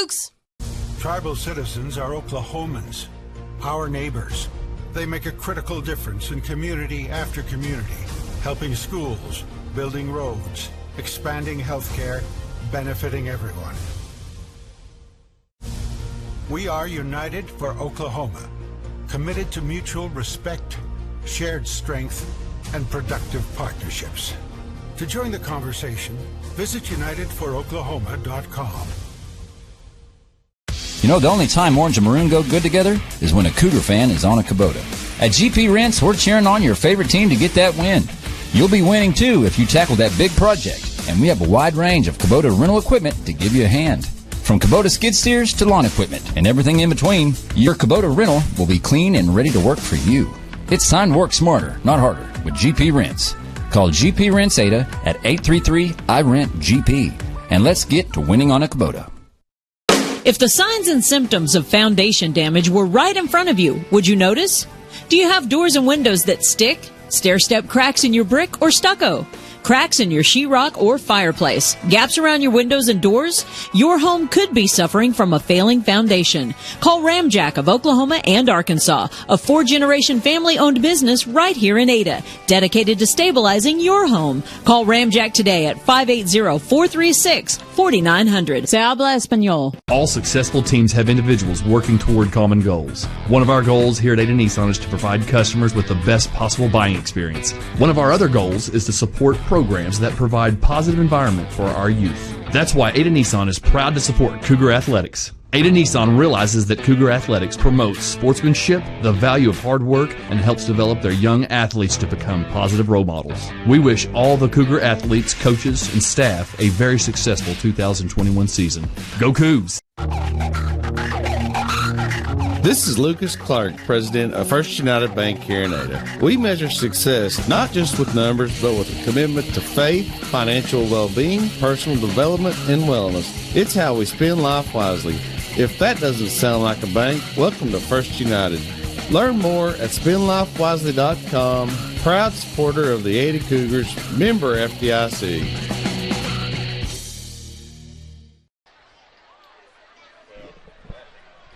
Welcome back to Coy Easto Stadium. Norrisfield down below. 14-7 McAlester leads 8 at halftime. The Cougar captains have made it back to the field. They will have the ball to start the second half. We're about 5 minutes away from the kick of the second half. HOCO activities all week long. We told you how much money they raised and food and water they raised to meet some needs in the community as well. We have a homecoming prince, senior Lakota Toluk, princess, senior Katie Carter, homecoming king, senior Saul Palma, and homecoming queen is Charisma Nelson. How about that? There you go. And again, the great job of those kids, Brent, raising lots of cash and stuff and also the 27,000 plus for improvements around Ada. Yeah, that's impressive for sure. You know, we didn't have that, Kenny. When I was in school, I graduated here in 1990. We didn't have a HOCO or anything like that, but it is a great cause, and it's good to see. I mean, it kind of brings that traditional kind of, they don't call it homecoming, but a homecoming feel as they call it HOCO. But hats off and kudos to the Cougars that have raised a bunch of money. We missed a media break in the first half. We're going to make it up right now. This is Cougar Football. You're listening and watching at K80aradio.net. Back for the second half in 3 minutes. Good luck, Ada Cougars. We at Carter County Dodge and Carter County Hyundai are honored to support you in all of your school, sports, and extracurricular activities. We recognize you not only as today's students, but as tomorrow's leaders. And for that, we are grateful. As your friends and neighbors, we're here to meet all of your automotive needs at Carter County Dodge and Carter County Hyundai at Ardmore. Good luck, Ada Cougars. And remember, if it doesn't say Carter County, you paid too much. Tim Rhines here at Simmons Bank. We've been helping our customers' dreams come true since 1903. We have the products and services fit for you and the tools to help you manage your finances with ease and security. Whether you're saving and investing for the future, starting a new business, or buying a new home, we're with you every step of the way. Simmons Bank, conveniently located at 1616 East Arlington Street, is proud to support Ada High School sports. Simmons Bank, member FDIC, equal housing lender. The Ultimate Car Wash at 1020 Country Club Road in Ada has 3 ultimate monthly wash packages available depending on your washing needs. That will allow you to wash your vehicle every day of the week for one low price. That's right, every day of the week with staff on hand to pre-wash your vehicle every time. You never have to wash your car by yourself with one of the 3 great wash packages. Ultimate Car Wash, 1020 Country Club Road in Ada. Included in your package is free use of the vacuums. For more information, come to 1020 Country Club Road in Ada today.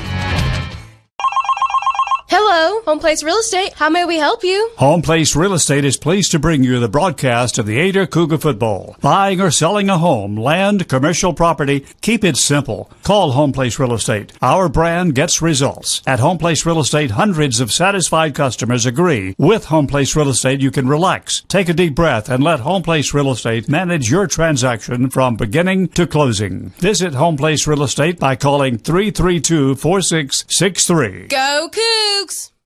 Tribal citizens are Oklahomans, our neighbors. They make a critical difference in community after community, helping schools, building roads, expanding healthcare, benefiting everyone. We are united for Oklahoma, committed to mutual respect, shared strength, and productive partnerships.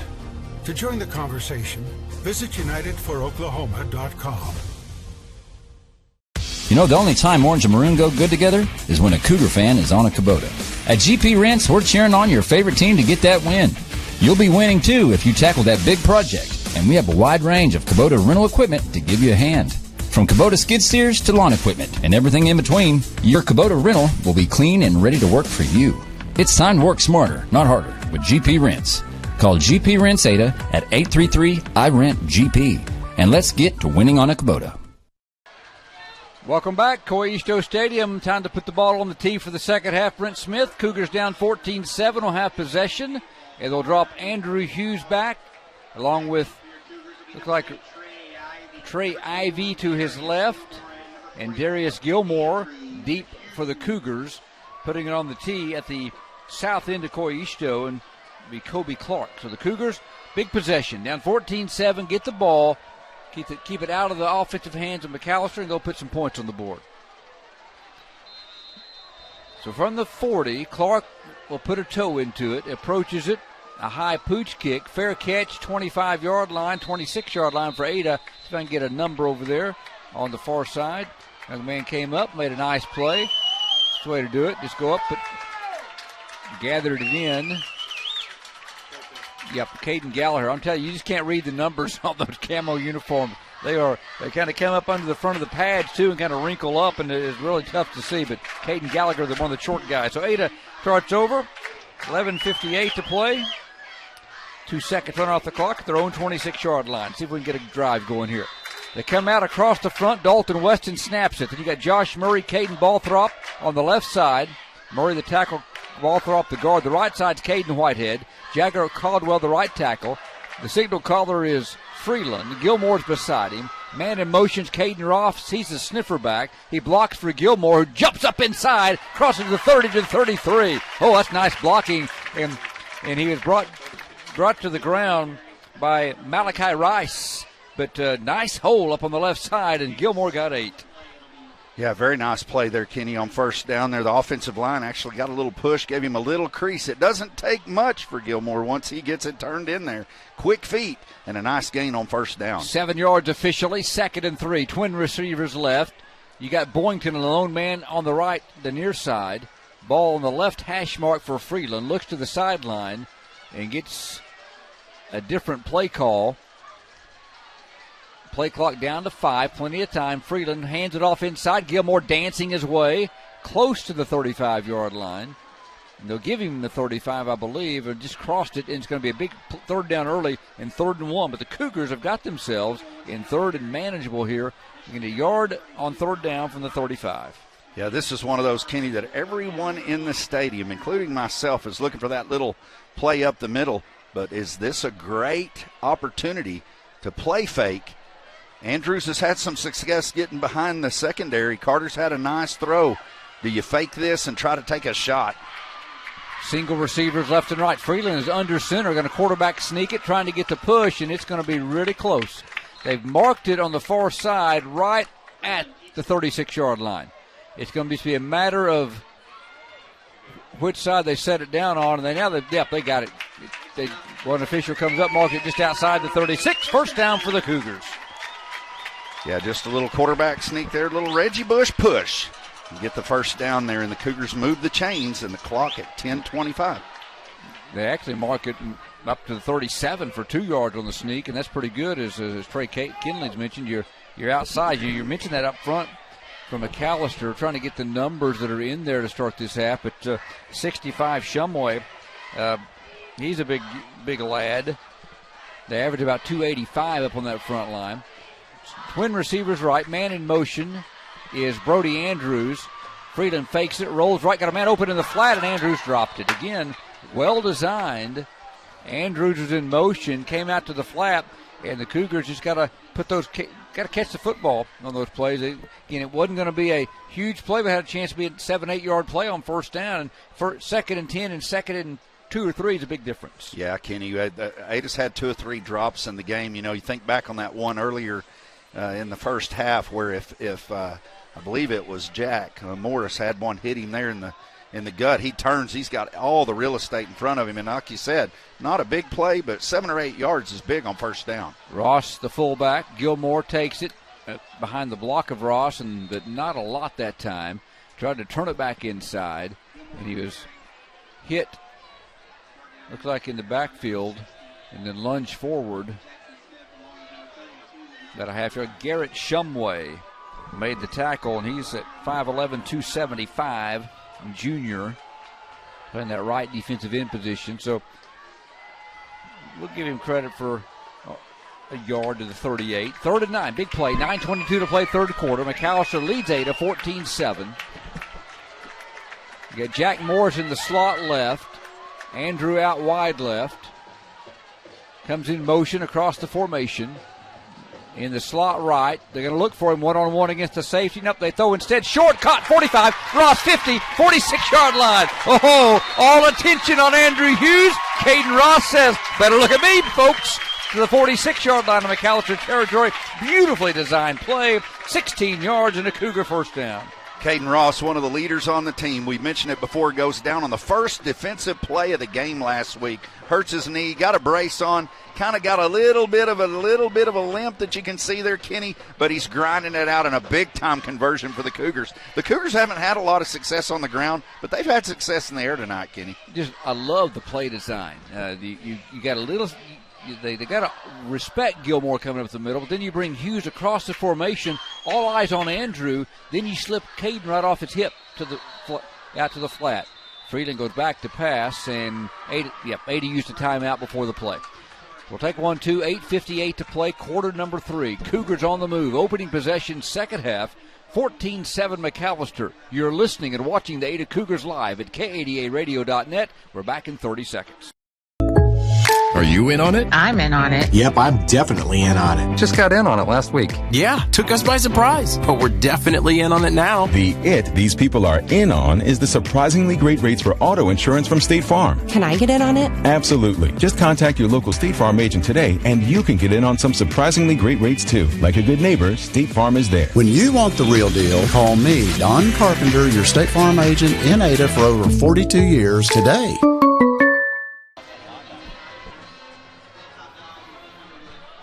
Welcome back to Coy Easto Stadium. 8:58 to play here in the third quarter. Good opening possession, Brent, for Ada to start the third quarter, down 14-7. They've taken the ball from their own 26 to the McAlester 46. The big play came a moment ago on third down, the 16-yard pass to Andrew Hughes. Or to Caden Ross. Caden Ross, and I think you got Andrew Hughes on the brain, Kenny, because he was running down through the seam wide open again. And mark that down. Carter may take a shot. Shotgun formation. Here comes Hughes again across the formation, left to right. Freeland takes the snap, back to pass, looks downfield, nowhere to go, flushed out, rolls right, throws, and missed his man, but wisely, you throw it in a place where either your receiver, Ivy, can make a spectacular catch, or it lands on dead turf. And that's a good decision by Carter Freeland. Yeah, that's experience, Kenny. We've watched Carter play all season last year, and we know he's got a big arm. Last year he would have forced that ball. He did have a turnover issue at times last year. That was just a smart play by the young man to just throw the ball away, take what you can get, and it brings up a 2nd and 10 instead of trying to force the ball. 2nd and 10 going wide left will be Ascension, who brought in the play, joined out there by Morris. Shotgun formation, empty backfield as Gilmore motions right. They throw it quickly out in the flat, caught by Ascension at the 45, and McAlester in pursuit. The ball came loose, and I think McAlester got it. The ball popped up in the air, and the Cougars may have just turned it over. Let's see who gets off the bottom of the pile. Hard hit out there at the 45-yard line, and who knows what goes on underneath there. McAllister's got it at the 45. First turnover of the game. Yeah, we talked about it, Kenny, in the pregame. When you're a big underdog like that, you've got to secure the football. You cannot turn it over. And the Cougars have got a drive there that goes and burns 3.5 minutes off the clock, but it ends with a turnover. And now the defense has got to step up and get a stop. So it came at the 8:36 mark. It was a hard hit. Didn't go for many yards out there. Then Ascension got hit right in the breadbasket where the ball was. So a turnover gives it to McAlester, and they start at their own 45-yard line, 1st and 10. Didn't see which Buffalo got up with the football. The scrum. They start with Boatwright, handing it off up the middle to McCarty, and the Cougars had him, and he didn't get much. They almost had him at the line of scrimmage, but he's pretty strong, able to get through the arm tackle, and then brought down at the 48-yard line, give him 3.5 yards. Mark it up the nose of the ball, maybe touching the 49, 2nd and 6. You know, one of the marks of a great player, Kenny, is someone who makes something out of nothing, and that's exactly what he does right there. The young man, Eric McCarty, he's a real deal. Looked like they had him stopped at the line of scrimmage. He gets squirted out and a 3-yard gain. 2nd down, handoff again up the middle. Dakota motion. He's gang tackled. Tayden Coleman might have slid down and been in on it. By the way, who's wearing number 57 again here in the second half, because that probably a sign that he may be playing some offense if needed here in the second half. Changed from number 3 to 57. So Dakota motion on the carry into Ada territory. The 47. Could be 3rd down and 2. So can the Cougars get off the field? Balthrop is back in. Ascension checks out. Trey Ivy checks out. Caden Whitehead's going to come in. A little more of your goal line defense. Here they come up, that bunch formation again. Boatwright has it, or make it McCarty has it, goes right down the line of scrimmage and kind of strings it out inside the 45 to the 43 for a 1st down. Yeah, Kenny, that's the same play that they ran on the short play there where they got the touchdown to go up 14-7. He just kind of makes his way down the line of scrimmage. It's all bunched up, finds a little bit of a crease, and they convert it into a 1st down. And you just can't miss that young man. He's so slippery, going to run the same play. Everybody bunched up. He takes the snap, goes right down the line of scrimmage. This time he gets nothing. No, he got free. I thought they had him down, and he shot out again, Brent. Thought they had him about the 42-yard line, and somehow young man just kept going and got to the 38-yard line. Mentioned it a couple of plays ago, Kenny. It looked like they had him stopped at the line of scrimmage, and I thought he was down, but he puts a hand down, and the young man gets something out of nothing. But he does go off the field, Kenny, kind of watch, and collapses on the sideline. Looks like a cramp. 2nd down. We're going to say 4, ball at the 37. 6:37 to play, clock rolling, 3rd quarter. McAlester leads at 14-7.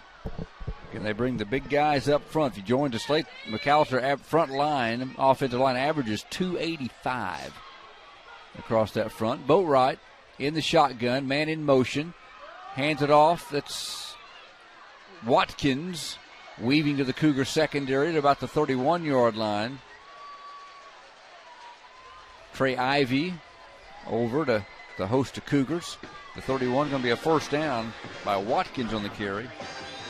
Well, Kenny, McAllister's really deep at tailback. It's just next man up. If it's not number 5, Eric McCarty, it's number 20, Dakota. Is that Moten? Dakota Moten. And then the last carry there was by number 10, Ethan Watkins. They just have a lot of depth at tailback. Yeah, I think you're right. It is Moten. I thought there was an I in there. I called it Motion for a while. It's Dakota Moten. My bad. Quarterback Boatwright going to keep it to the 27-yard line. He got 7 different ball carriers on the evening by McAlester. 2nd and 6 at the 8 of 27. You know, Kenny, that is an MO of the McAlester Buffaloes. We talked about it as we were doing our pregame meeting, you and I, earlier today. 8 different players scored 8 touchdowns last week against Sallisaw. So a lot of talent on this team, top to bottom. Beat Sallisaw 56-7 a week ago, earning the number 1 ranking in Class 5A. Man in motion is Bass. They hand it off up the middle. Moten again spinning down to about the 11-yard line. Got into the Cougar secondary again. Who was that made the tackle? Gallagher on the tackle. Fisher Moore also in on the play. They're going to mark it. Pretty good gain, though, by Moten.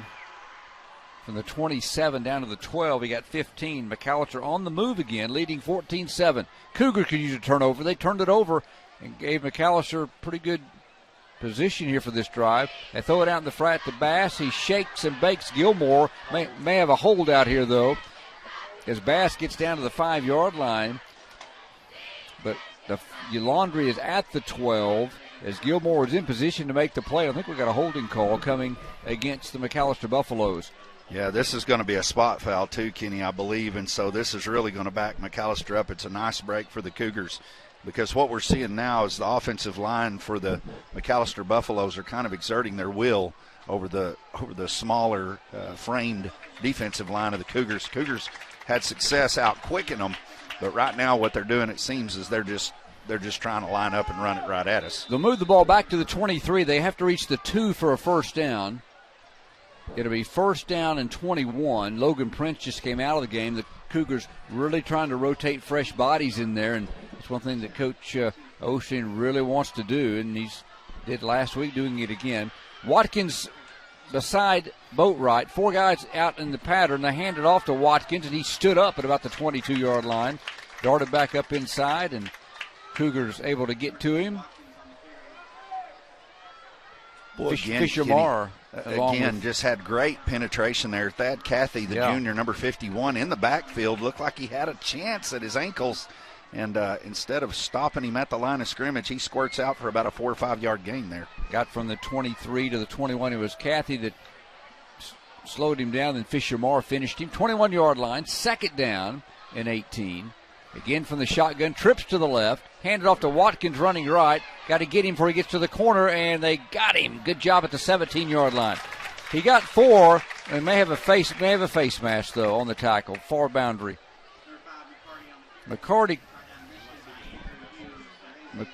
carried it.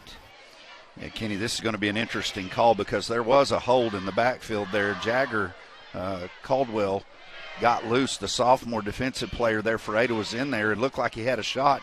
Kid just reached up and grabbed the back of his jersey. A lot of jersey there. Maybe this guy saw it, and he did. Play ended at the 17-yard line. It's going to be, look like they're going to mark it off against Ada. I thought he was given the holding. I thought he was given the holding call, but he was actually given a personal foul against the Cougars. So that's a call that doesn't go the Cougars' way there. Could have got a hold in the backfield, but instead it's a face mask, personal foul face mask, and it puts McAlester down inside the 10. Yeah, well, they mark it at the 8. Second down. They still got to reach the first down about the 2. Boatwright sprinting right, going to go into the end zone for the touchdown. They got Boatwright on the edge on the sprint out, an 8-yard touchdown run. 3:29 to play here in the third quarter. McAlester finds Paydirt, lead it 20-7. After the play. So we got another penalty on the play. You got McAlester and Ada into it. This one might go against the Cougars.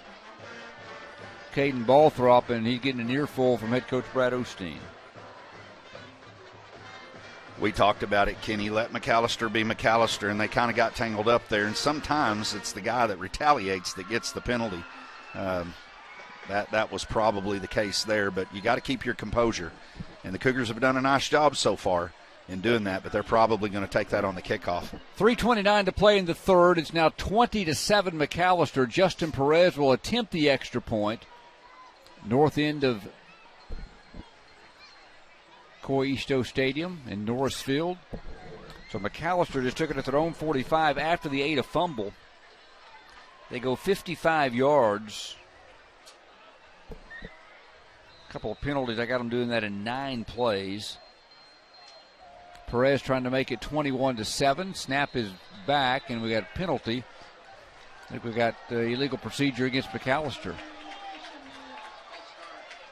Let's see if they try the extra point again or go for it. I don't think their kicking game is that very solid. They don't. Now, Kenny, they said false start against McAlester, but they just marked the ball halfway to the goal line. I'm not sure what's going on here. There we go.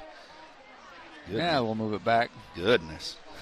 False start against the offense. So we'll try it again with 3:29 to play.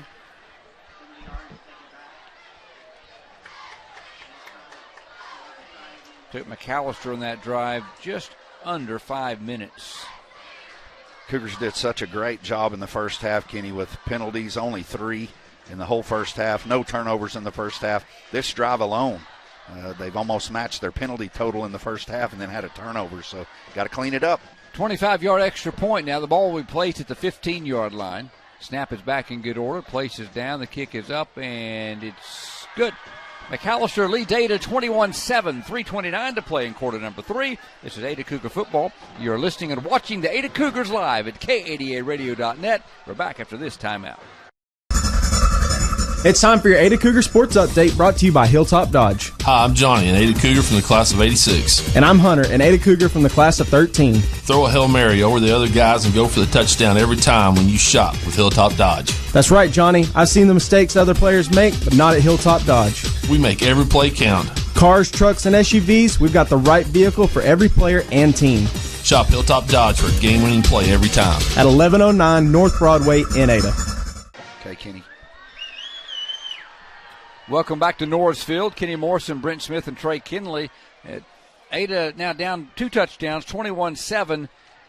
And really, that was set up by the Ada fumble. Ada had the ball to start the third quarter, had some momentum, moving the ball down the field in good fashion, nice pass plays, and then a play that didn't go very far on a little bubble play, a little screen pass, but Ascension was hit pretty hard out there, and the ball popped loose.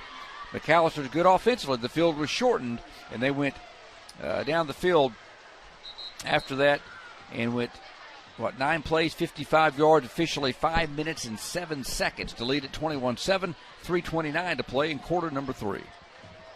Yeah, that play on Ascension, that's one of those where he's just fighting for extra yardage, Kenny. It's one of those deals where they had him stopped, had him stood up, and they stripped the ball loose. Yeah, it's one of those deals where you can't fault the young man for his effort, but you wished he'd just kind of go down and take what you can get on those kind of plays. Watch the onside or something squirrely here. The ball is at the Ada 45-yard line after the penalty. Nope, they're going to just kick it out of the end zone. They kick it deep, and the young man Kobe Clark kicks it off. Got a McAlester player down at the 25-yard line. The ball will come out to the 20-yard line, and Ada, see if they can establish another drive with 3:29 to play in the third, starting at their own 20. Cougars next week on the road at Durant, a series they've dominated over the years. Durant picked 5th in their district by, various different spots by different publications, but by most to finish 5th out of the 8 teams in their district. And then it's 2 weeks from tonight. We're in Tecumseh, Brent, where a district play starts.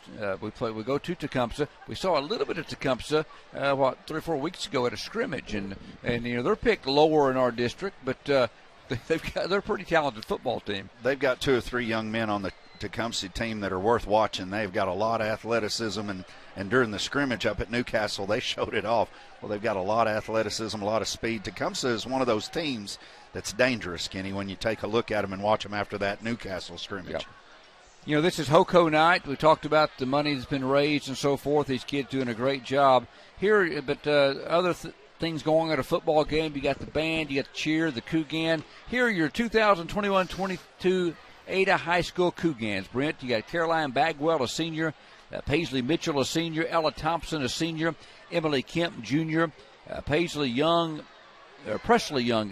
junior, Lacey Estes, a sophomore, Josie Morgan, a sophomore, Lauren Watkins, a sophomore, Brooklyn Black, a freshman, Violet Heileman, freshman, Libby Holman, freshman, Mallory Ross, freshman, Adeline Solorio, freshman, and Macy Solorio, freshman. The Cougans are coached by Emily Bagwell, assistant coach Avery Carroll, and director Kelly Lawrence. Great job, the Cougars, and they've been a tradition around this program, Brent, for a long time. Another one of those traditions, Kenny, that we look back on. You're sitting there rattling off names, and I think back of Jenny Kaufman, Bridget Hooker, Indy Shelton, some of those that were Cougars when I was a senior in high school, and they always do a fabulous job and always have great young students that are a part of that organization as well. Cougars start from their own 20. Freeland going to fake it to Gilmore, throw it out in the flat, ball caught and dropped at the 25-yard line. They may rule a catch by Andrew Hughes as he's hit. They're going to rule it a catch, but it went. Yep. I think Kenny bobbled it there, and he kind of got lost in the Cougars sideline there. I think he was able to gather it back up for a completion there, and so a 4-yard gain. That play's been there tonight, and you kind of look for a double move right there, Kenny, maybe get him crashing up and then have him peel off down the sidelines. I like to see him come back, bring Andrew across that formation again and try to find him down that seam against the safety, and I promise it's been there all night long, Kenny, as you mentioned, and so it makes you wonder if they'll take another shot. 2nd and 6. Freeland hands it off. Gilmore trying to string it out to the corner and cannot get there. As McAlester really got him spread out. Gilmore did a great job getting a yard out of the play. They had him at about the 21 or 22, but as a good running back will do, and you realize you're in trouble, just turn it up and get what you can. And Gilmore got one going left. Yeah, don't let Gilmore's frame fool you. He's tough. That was a nice run for a yard gain there as he turns it up and gets what he can out of the play there. But it's very difficult, Kenny, to stretch these plays against teams like Ardmore last week with all the speed they had, and again with McAlester with the athletes that they have on the field. You start stringing it east and west, and they get there in a hurry. Ross, Ascension, and Hughes in the game, 3rd and 5. Freeland has a single setback in Gilmore, fakes it, steps back in the pocket, fires one. It's intercepted, intended for Hughes, and now the ball comes loose. They're going to say he was down, though. I think it's going to be a McAlester football. Tried for Andrew Hughes, and let's see, the official is going to talk who had possession. Looked like it was picked off by McAlester. We'll look at that replay and see what number that was for McAlester. But they tried just a little quick hitter to Andrew, curling in around the first down mark, and now the officials are going to discuss it. As Hughes was in a tussle with one of the McAlester players. The difficult part of this, Kenny, is who had possession. It looked like both of them were tied up pretty good, and then the ball comes out, but McAlester gets it. Yep, right in front of the Ada bench. They say interception, so Ada has turned it over. Didn't do it in the first half, has turned it over on their last 2 possessions. Yeah, Cougars did such a great job in the first half, Kenny, of taking care of the football. No penalties, or had 3 penalties. But right here in the third quarter, just a couple of turnovers here that are really going to hurt them. And now McAlester with the ball at the 26-yard line with 1:48.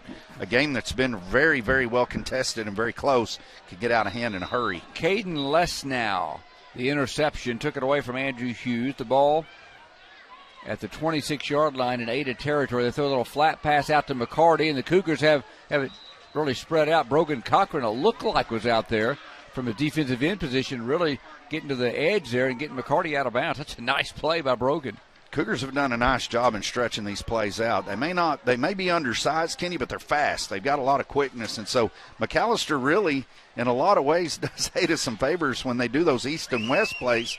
I, for one, am glad they don't use that 285-pound average offensive line and don't just try to stuff it down her throat. But give credit to the Cougars for their effort. 2nd and 11, trips to the left, single receiver to the right.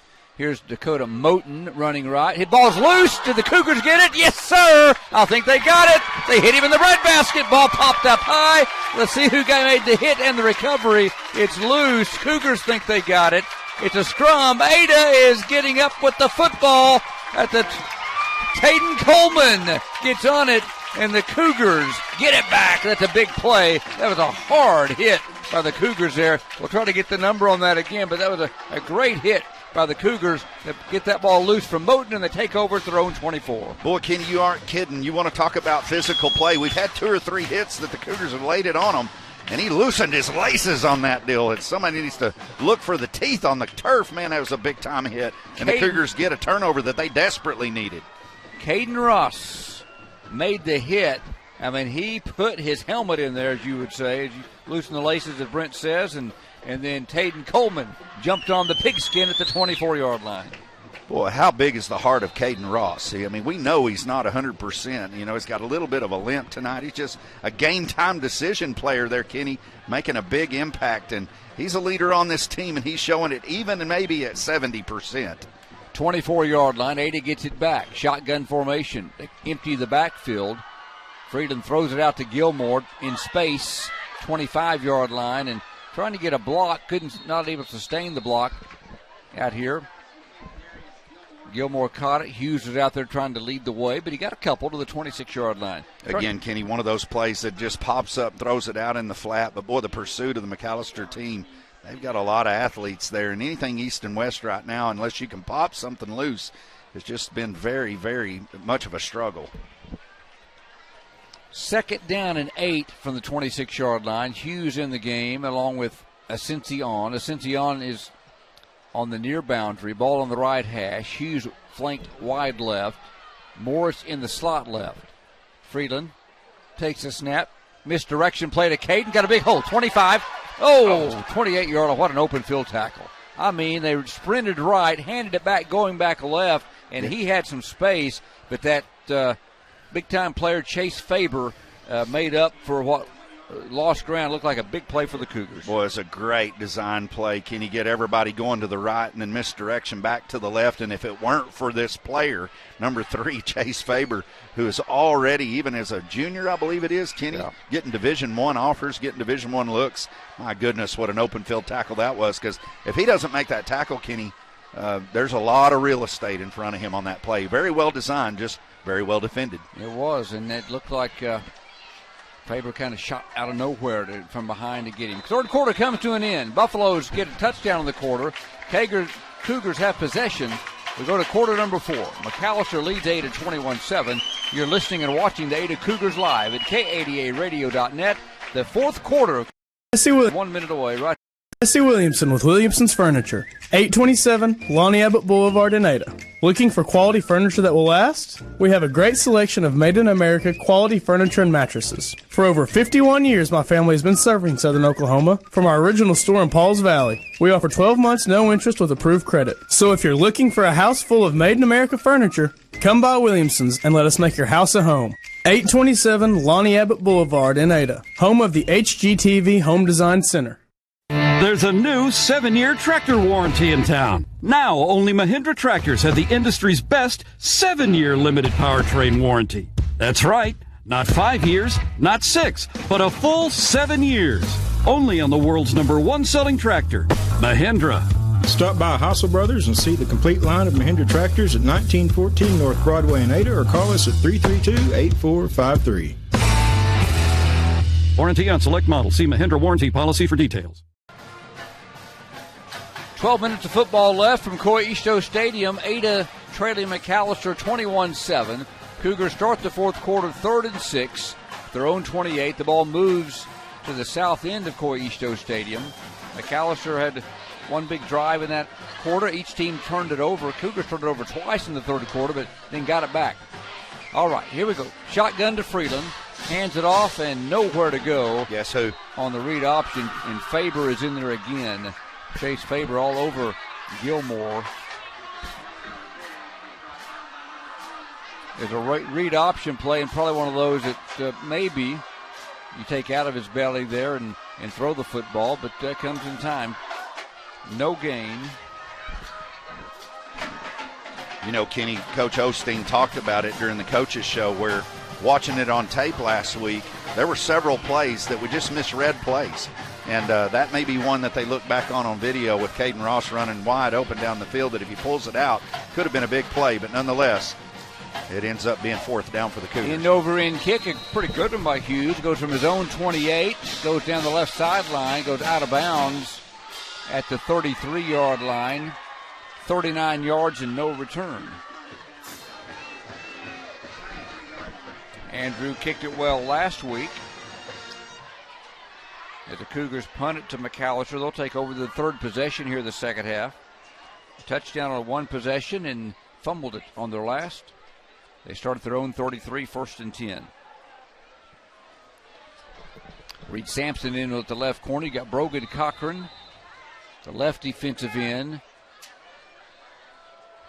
Looks like we've got Taden Coleman out of the game right now, trying to get. Who's that? Who got over there to right defensive end? Caden Balthrop has moved to right defensive end.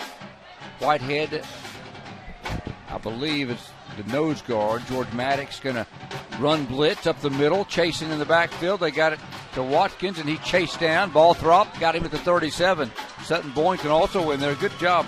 Ethan Watkins had it, but see George Maddox creep up at that linebacker position, playing run all the way, the run blitz, and kind of strung that play out. I was going to say, Kenny, that was something we haven't seen a whole lot of. The Cougars are kind of amping up the pressure there. Did a nice job. It's just McAlester had a play designed away from it. And as a result of that, about a 4-yard gain where he had definitely had some penetration. You'd love to have seen that play come to this side of the field, maybe get a loss or a turnover. 2nd down and 6, 10:38 to play, quarter number 4. Trips to the right, Boatwright going to throw to the left on a slant way behind the would-be receiver. Tried a little slant play to Greg Quintana, and it was behind him, and the Cougars got a chance to get off the field. Coleman's going to come in. Sprinting off the field for Ada is Thad Cathy, who's been out there. Good to see this student section down here for the Cougars. They're up on the rail, Kenny, and they're making a lot of noise. They're cheering on their Cougars. And Boatwright tonight has been very, very solid, but that one there he's going to look back on just not a very nice throw. He threw it behind him and brings up a big 3rd down. Cougars can get the ball back right here. Maybe we can do some damage on the offensive side. 3rd and 6. The direct snap to McCarty, and he's close to the 1st down. I think going to be just a tad short.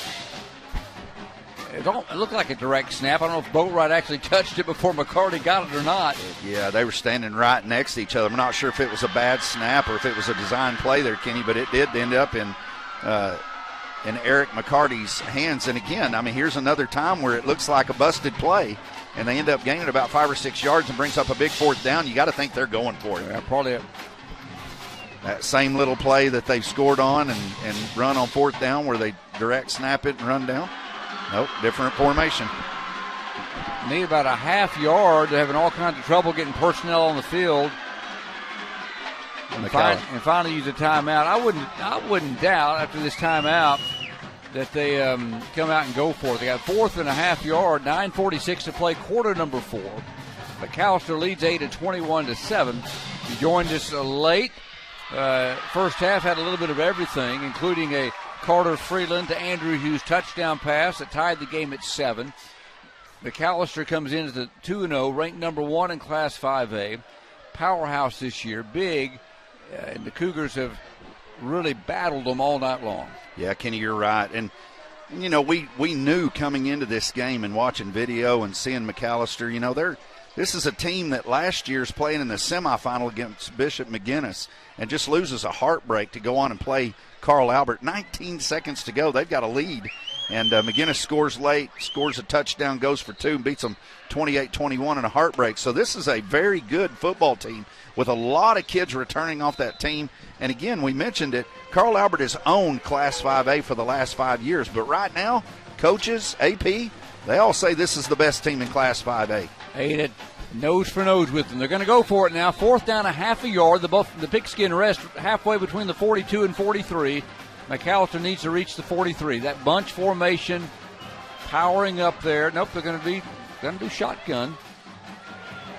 They snap it. The ball's loose. It's picked up by McCarty. Oh, he made a play, and he's going to the house. 40, 30, 25, 20, a busted play, and a McAlester touchdown. My goodness. A bad snap in the backfield. The ball was on the ground on 4th and a half a yard. The Cougars had a chance. The McCarty is just an outstanding player, Brent. He caught it, made a play, and got to the end zone 58 yards. Kenny, in our pregame meeting, when you and I got together, I'd mentioned watching on video against Salisaw, this young man is a dynamic player. And, boy, that's just one that's hard to swallow. The Cougars, a bad snap. The ball's on the ground. Easily could have been recovered by the Cougars, and you got all this momentum. He just scoops it up and goes down the field and turns something disastrous for the Buffaloes into a touchdown. PAT is good. 9:34 to play. McAlester, 28, 8-7.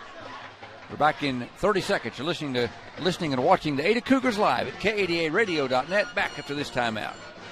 Oh, I like your new home renovation. We were able to remodel with a HELOC from Vision Bank. What's a HELOC? Home Equity Line of Credit, HELOC. Oh, I got a home equity loan last year for an ATV. I need to apply again. I need a new tractor. Not a loan, a line of credit from Vision Bank. Just apply one time. I've been paying my home loan for 20 years. Now I use it like a checking account. I'm thinking about a shop building next. Just one time to apply? That's it. They'll tell you how much you have to spend, and you can use it anytime for anything you want. HELOC, huh? HELOC at Vision Bank. Equal housing lender, member FDIC.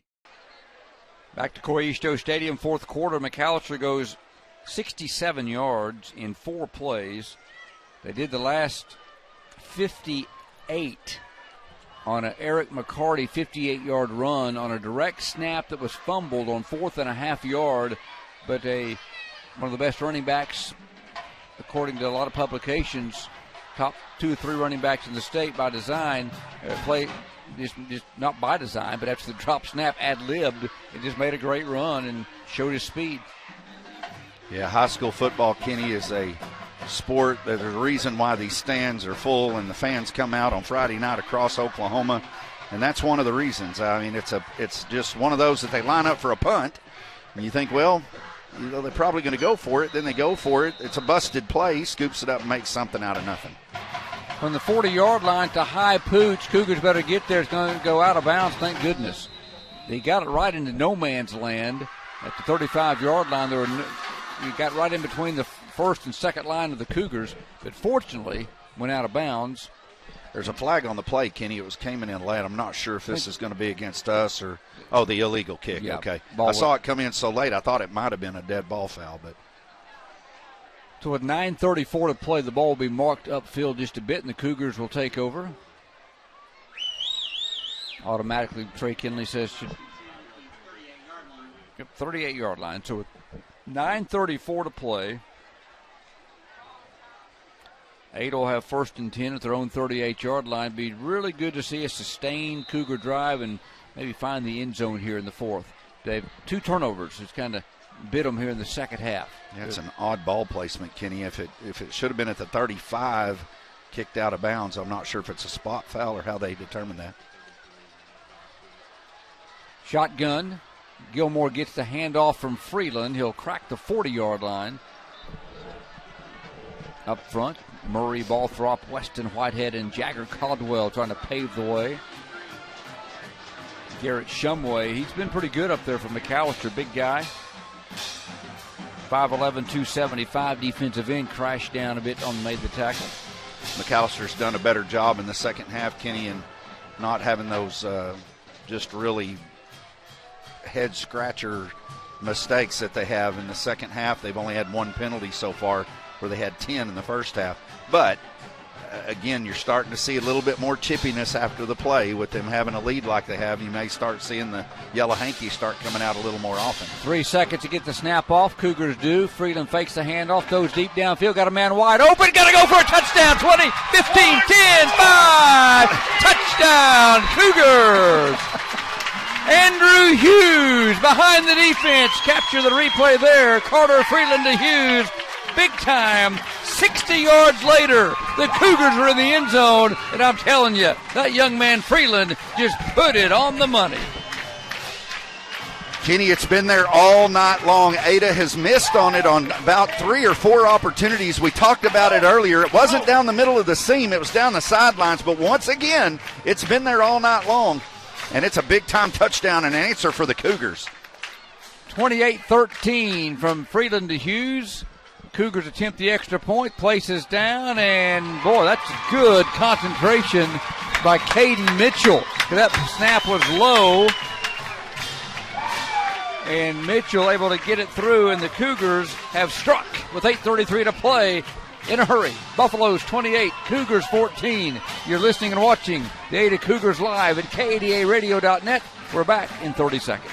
Been thinking of selling your home, but you're not quite sure if it's the right time or if your home will garner what you hope will be a suitable return. Call or text me, J. Elaine Rhines, brokered by eXp Realty at 580-421-1926. Whether this is a first home purchase or maybe you have an empty nest and you're ready to downsize, contact me, J. Elaine Rhines, at 580-421-1926. Let's buy or sell your home today with J. Elaine Rhines at 421-1926. 2 plays, 62 yards, a minute and 1 second. And Carter Freeland and Andrew Hughes for the second time in this game on the connection.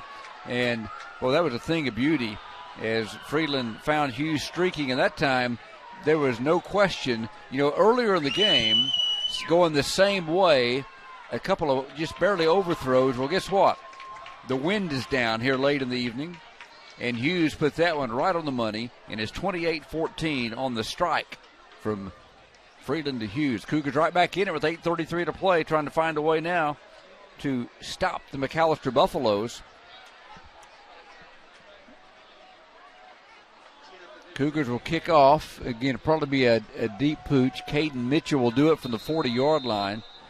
And nope, they're going to kick it there. Nope, they kick it back against the grain. The ball's loose. Cougars, hell, they had it, and they couldn't keep it. Oh, they had it. It took the extra hop. George Maddox almost got an onside kick. That was set up. That was set up beautifully. If the ball took a high bounce, and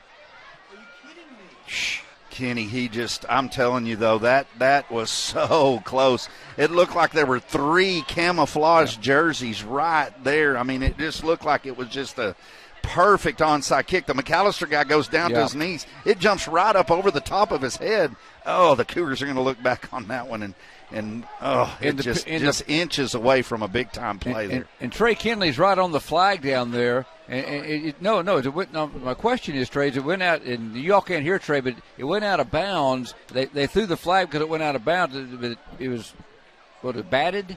Yeah, he batted it out of bounds. It's a great play by McAlester. Yep. The kid batted the ball out of bounds.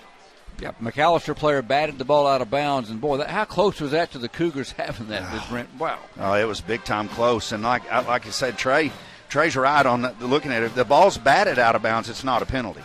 And now if the ball goes out of bounds without being touched, it is, or if it's touched by the Cougars, and so this should be a flag that's picked up. But they almost act like, Kenny, they're going to mark it off against McAlester for some reason. I'm not sure what the call is. We're waiting on it's going against McAlester maybe for batting the ball. We hit it first. George hit the ball, and then maybe it is a penalty for batting. It shouldn't be. I've never seen that call, Kenny, for batting the ball out of bounds because we touched the ball, but apparently it's a penalty that I'm unaware of, that if the ball is batted out of bounds by the receiving team, it must be a 5-yard penalty, or at least according to this officiating crew. Well, this is really nice to see the execution, because Coach talked exactly about this to me yesterday in our we were together for a while visiting about all this. And you had Caden Mitchell and then and Tyler Walker, both the kickers, both lined up on the field, one right, one left, and they just read the defense, and the call comes in from the sidelines, Brent, of which one they want to kick it once they get lined up. And then it's almost worked twice in this game. That time, a little different look on the angle they kicked it, and just about worked. Yeah. The first one, Kenny, as you said, was one that the Cougars will look back on and say, man, we were close. This one, it's just going to be painful to watch that on the video when they watch film on this, because, again, man, that ball it was a perfect kick that the McAlester guy goes down like a shortstop, bounces over his head, and it was in the open field. The Cougars had 2 or 3 players right there, and, again, the officials are having to try to decide what they're going to do here. It went from a penalty against McAlester to back to where it is. There's a lot of discussion here. Let me tell you this. Let me give credit. Trey Kinley called it, said even though McAlester knocked it out of bounds, it should not be a penalty, and the officials finally had some mojo from Trey up here. It is not a penalty. Ball marked at the 41. First down from McAlester after that attempted onside kick. 8:28 to play in the fourth quarter. McAlester 28, Ada 14. You're listening and watching the Ada Cougars live at KADARadio.net this evening. This game available. Now they're going to call a penalty. Now they say illegal. So I'm going to mark out my stat sheet again. We'll mark it back to the 36-yard line. So this game, I hope you're watching. Hope you're enjoying the broadcast. It's archived as well. You'll be able to watch it anytime after this game. It'll be immediately available for playback. Tuesday and Thursday night, you can watch another version of the playback on Channel 64, Sparklight Cable. 7 o'clock on each night. I watched that one last week as well. Jim Stevens did a tremendous job of that, and can watch this exciting rivalry game, Ada and McAlester. And in a moment, we're going to have an offensive play. This game winds close to 10 o'clock. We still have 8:28 to play, quarter number 3. All right. Pair receivers left. They bring Bass in motion left to right. Boatwright hands it off to Dakota Moten, and he's got a big hole up the middle and lunges across the 45 up to the 50-yard line. So 14 from Moten. And a McAlester first down. How many first downs for McAlester in this game? Starting to see, Kenny, now where that big 285-pound average across the line, just leaning on the Cougars as they average about 200 across the line, is starting to take effect. 17th McAlester first down, says Trey Kinley. Hand off to Watkins into the secondary, and Fisher Mars got him down low at the 44. Watkins lunges to the 43 for 7. Just a lot of penetration right now, or a lot of push, rather, on the offensive line of the McAlester Buffaloes. Again, Kenny, that 285 average is really starting to show up here late in the game as these Cougars have just left it all on the field. I mean, there are going to be a lot of people that look at the scoreboard and a little bit shocked with 7.5 to go, with McAlester only being up 28-14. I saw some picks that were just astronomical, 48-7, some crazy different picks from different people that really didn't know what they were talking about, obviously, as we get late into this football game. But again, the Cougars need to get a stop right here and get the ball back. Boatwright takes the snap, fake handoff, play action. He's going deep, got a man wide open. It's going to be Bass at the 10, and he dropped the football right through his hands. Bass had that one netted, and he let it go through the hands at the 10. He got behind the Cougar secondary. Reed Sampson out there in coverage, and Cougars get a break. It's incomplete. Could you say right there, Kenny, that the Bass got away? The Bass got away, yeah. He got off the hook, didn't he? Squirmed off the line. He let the Cougars off the hook there. 3rd and 3. Don't take the bait next time. 7:06 to play in the 4th. 28-14. Buffaloes lead Ada. See if they can get a stop here and get off the field. Man in motion, left to right. Now he stops. They're going to run power football. Direct snap to McCarty. Dancing, weaving, secondary, 35, 34-yard line. Just picking his way. When they run that direct snap, it's hard to stop. You get that man, McCarty, kind of dancing his way forward. McAllister's second first down on this drive, 18th in the game. 34-yard line in Cougar territory, 6:48 to play. McAlester leads it by 14. Fisher Moore comes off the field. You got Nate Richardson and Caden Ross, the inside backers in this 3-4 defense. Andrew Hughes back in. He'll be on the left corner. Man coverage on Bass. They hand it off to Moten. Dances. Pope gets outside. 20-15. 10-5. Touchdown. Too much speed. They have a hold here, Kenny, in the backfield. Dakota Moten got to the end zone. We got a flag at the 35-yard line. And Moten can really run. He's turned on the jets and got to the corner. If it holds, it'll be a 34-yard touchdown run. Now, Brett, I think you kind of nailed it.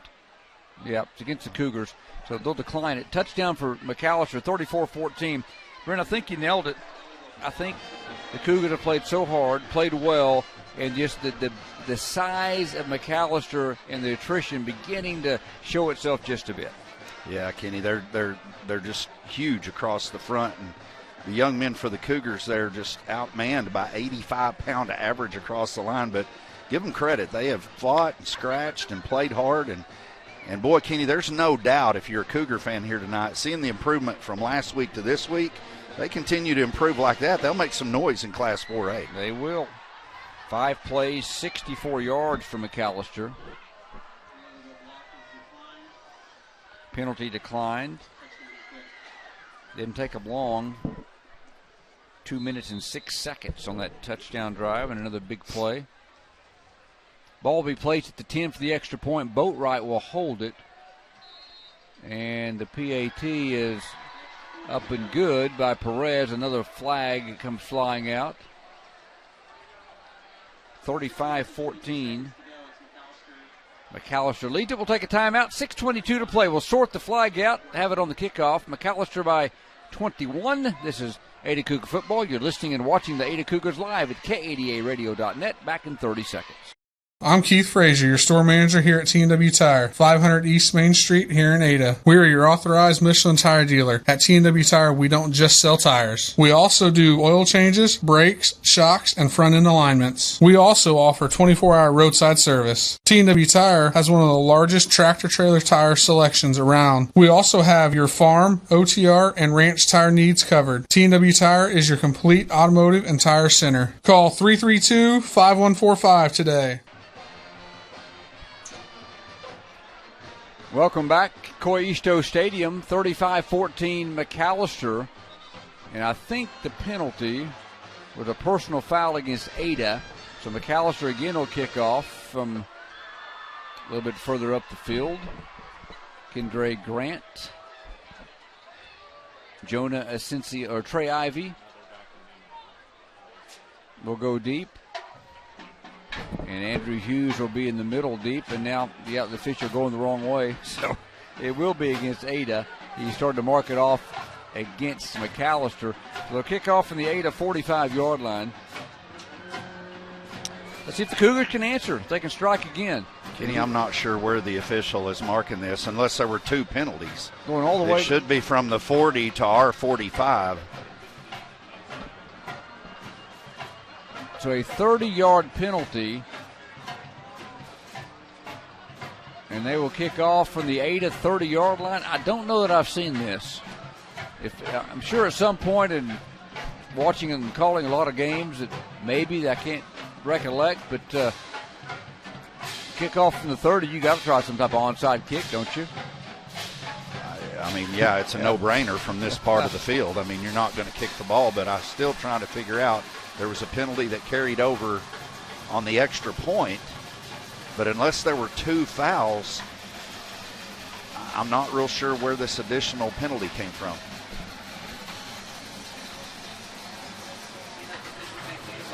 Yep.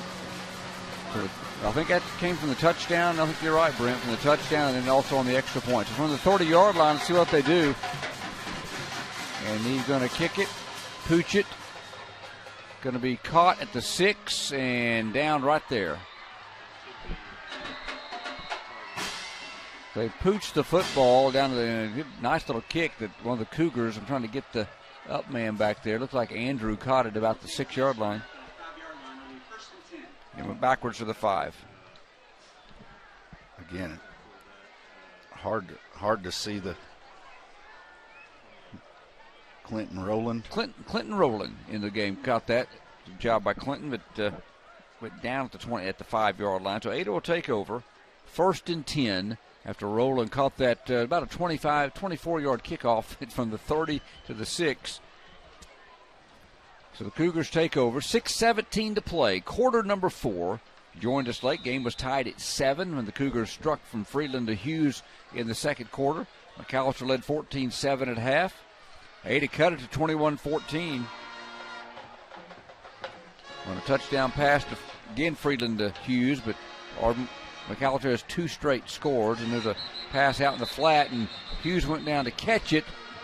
Nobody around him. He had to go down to one knee when he caught it, Brent, and you're down immediately when that knee goes down in the high school and college game. And they go for maybe a yard loss back to the 4. Yeah, had some space there. Carter just kind of underthrew it just a little bit. He goes down, as you said, Kenny, and as soon as that knee hits the ground, he's down. And instead of a pretty nice gain, it looked like they had kind of pretty nice design play there. Now they're behind the sticks. 2nd down and 11. Hughes will come to the near side, which is the left side. Jack Morris works in the slot. Sutton Boynton goes wide right.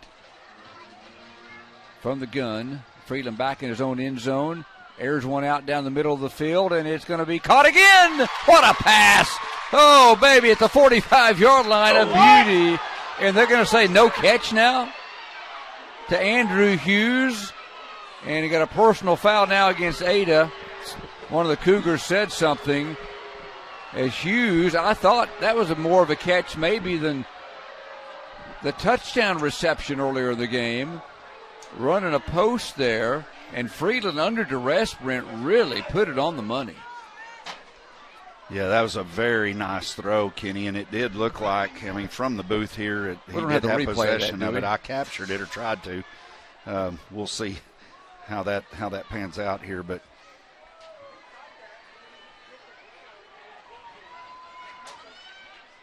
44-yard line's where Hughes caught it. Then one of the Cougars said something, and they'll back it up. It won't be a big penalty because the ball's at the 4, so they'll have to milk it half the distance. Brody Andrews will check in for the Cougars. At the fullback position, Caden Ross comes off the field. So sportsmanlike conduct against the Cougars. Yeah, I'd like to see that one in a moment when I know we can't really right now, but that replay, but we'd like to. Again, if you catch it, what I understand, Brent, you know more about this. I mean, you catch it, make a football move, then you go down and lose it when the ground can't cause the ball, if it dislodges it, cannot make it an incomplete pass. That is correct.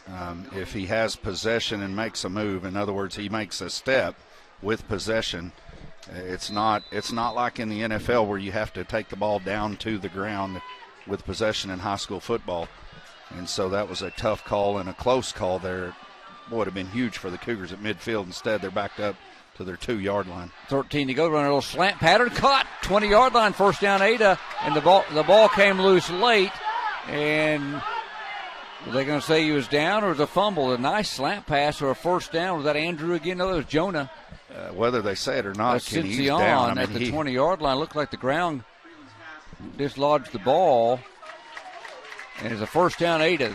It is going to be an Ada first down. No fumble. Great play. Since Young made the grab, they had it marked wrong. I thought it was at the 20. But again, what a pass and a great pattern. Since Young broke it off quick over the middle. Or make it Trey Ivy. Excuse me. I said Jonah, number 8 Ivy. Thank you, Trey. Kinley. But Freeland put it on the money to Trey Ivy. The ball marked at the 21-yard line, officially a 19-yard completion now for Ada. Boy, Kenny, watching the replay of that play in the midfield stripe right there, it didn't go Cougars' way, but it was a catch. On the pass to Hughes? Yes, the big play down to the 50-yard line, that would have been, he takes at least 2 steps and goes completely to the ground when the ball comes out. And then to have a personal foul on top of it, that's frustrating for the Cougars. But anyway, they backed it up with a first down there, moving the chains, and got to overcome the adversity. Got a 1-yard run to the 22. Brings up 2nd and 9. 4:07 to play. Buffalo's 35, Cougars 14. Hughes will come to the near side, to the left side. Trey Ivy goes wide left. Jack Moore's in the slot to the left. Gilmore right beside Freeland. Here goes Hughes in motion across the formation. Left to right. Fake. Throw it over the middle. Nobody there. Incomplete. Trying to get Caden Ross. And again, that's one of those, Brent, probably trying to read the defender. Mm-hmm. And as a receiver and the quarterback, got to be on the same page if indeed that's what that was. Looks like the Ross went one way and the pass went another. Yeah, Coach Osteen talked about that, Kenny, earlier in the week when they went back and watched video from the game last week. There were multiple plays that, again, no excuses. The coaches would never make excuse of the players either. But 2 months ago, this coaching staff comes in. They're trying to get this run-past option offense, and there were several plays, according to the coach, that if they make the right read would have been big plays. That's probably another one. Brent, we're going to keep it right here. 3rd down and 9. I want to go back and see if we can show if we can, that pass that looked like it was complete to Andrew Hughes on a beautiful pass by Freeland at the 50-yard line. We got a timeout, Ada. Let's go ahead and run that back for us.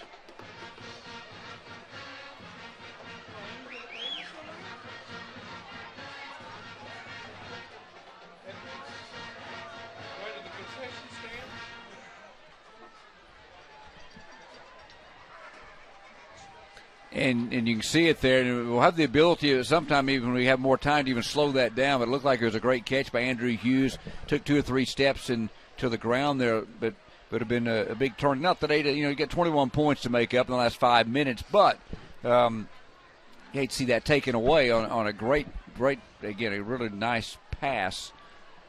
And we have another angle, Kenny, that Trey Kinley's got coming from the –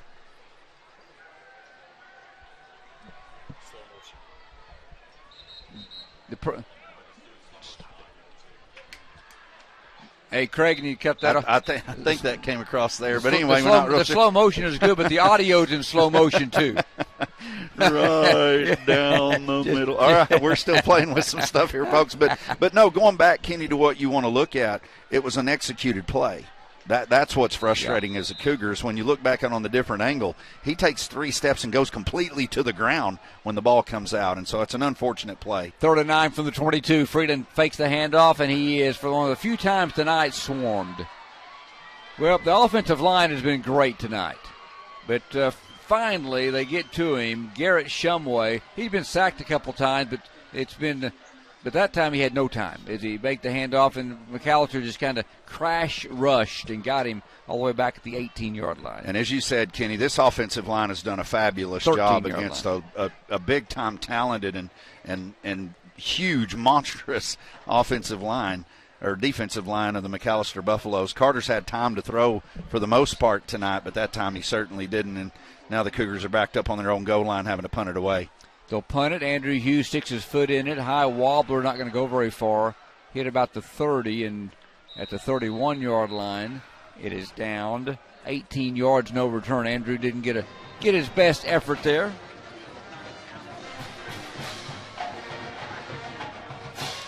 So McAlester will take over. 2:56 to play. And they've got good field position again, Brent, at the 31-yard line here in the fourth quarter. Yeah, again, not to beat a dead horse, but going back to that play that should have been a completion there at midfield, now it flips the field position to where you're, instead of punting from midfield, theoretically, if you don't get any more yards, you're punting from your own 15.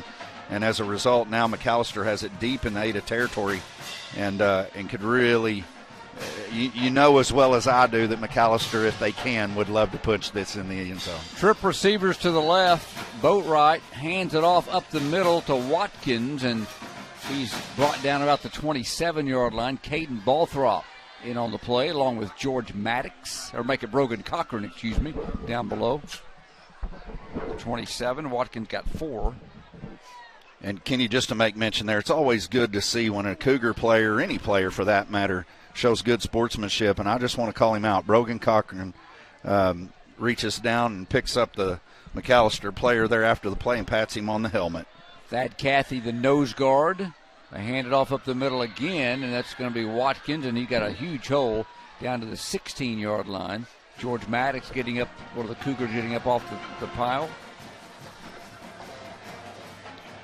11 yards. McCarty on the carry, number 5. He's amassed over 100 yards rushing. He had averaged over 13 yards a carry through their first 2 games coming in, and I don't think he's quite averaged that. He had averaged just over 7 at halftime, and of course had the big run here in the second half, the 58-yard touchdown run. $1:48 to play. They throw it out in the flat. Caught down to the 11-yard line. Going to be a hold, Kenny, against McAlester out on the edge there. It should be a spot foul, which is going to back them up on the sticks with 1:42. But, again, I'd like to see the Cougars, they're not going to quit. And McAlester definitely wants to put this ball in the end zone. And with this rivalry being the way it has been and Ada owning it, Kenny, not to rub salt in the wound for all our McAlester listeners, but if they won every game for the next 31 years, I'd be at least 60 years old. Wink, wink. And they still wouldn't have a lead in the series as the Cougars have just absolutely dominated this series. Thad Cathy comes off the field, little limp. Ball marked back at the 26 after the spot foul on the hold. 1st and 20. Boatwright going to keep it. Got a lot of room to the 10, inside the 10 to the 8-yard line.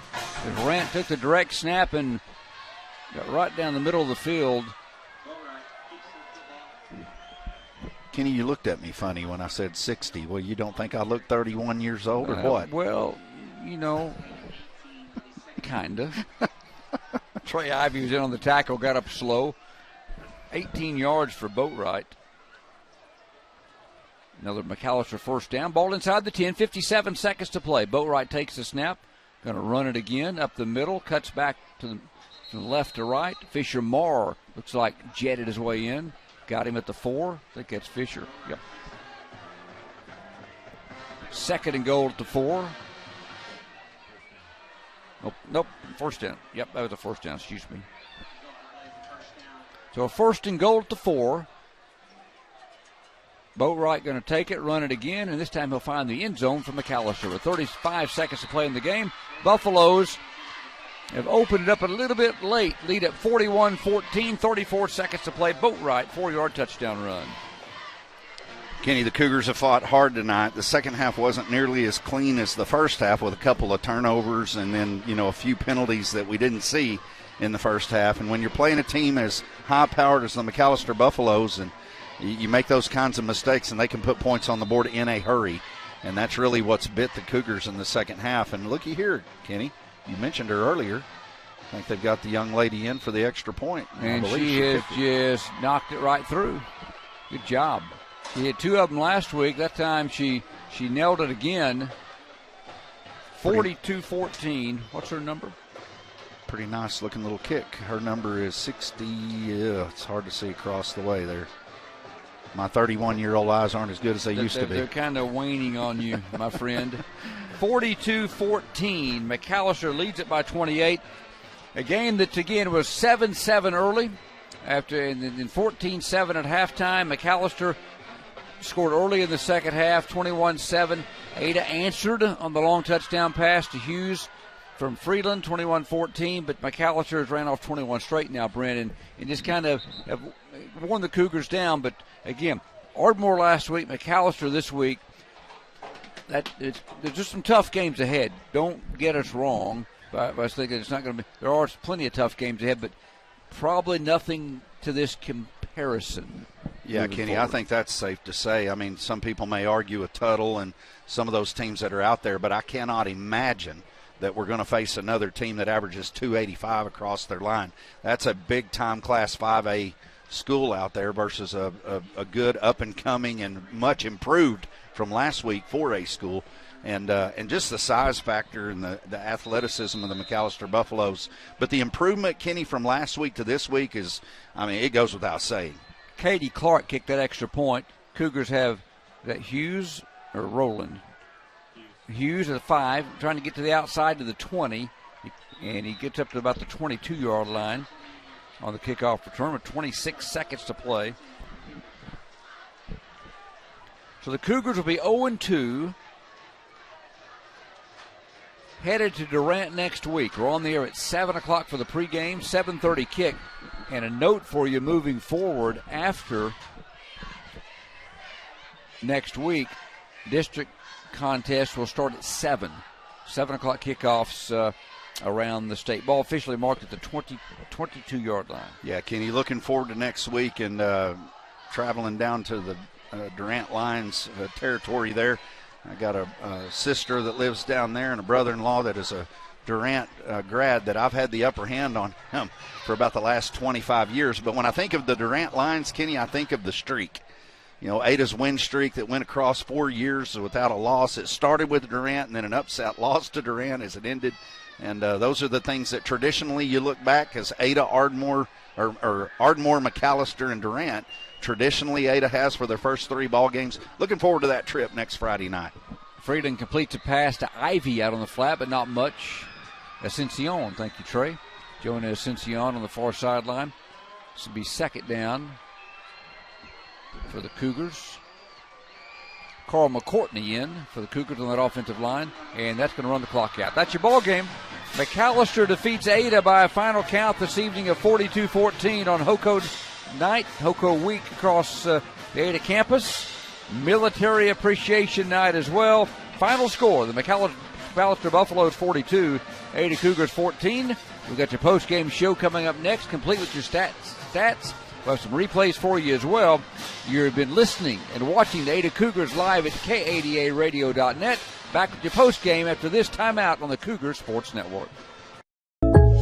Are you in on it? I'm in on it. Yep, I'm definitely in on it. Just got in on it last week. Yeah, took us by surprise. But we're definitely in on it now. The it these people are in on is the surprisingly great rates for auto insurance from State Farm. Can I get in on it? Absolutely. Just contact your local State Farm agent today and you can get in on some surprisingly great rates too. Like a good neighbor, State Farm is there. When you want the real deal, call me, Don Carpenter, your State Farm agent in Ada for over 42 years today.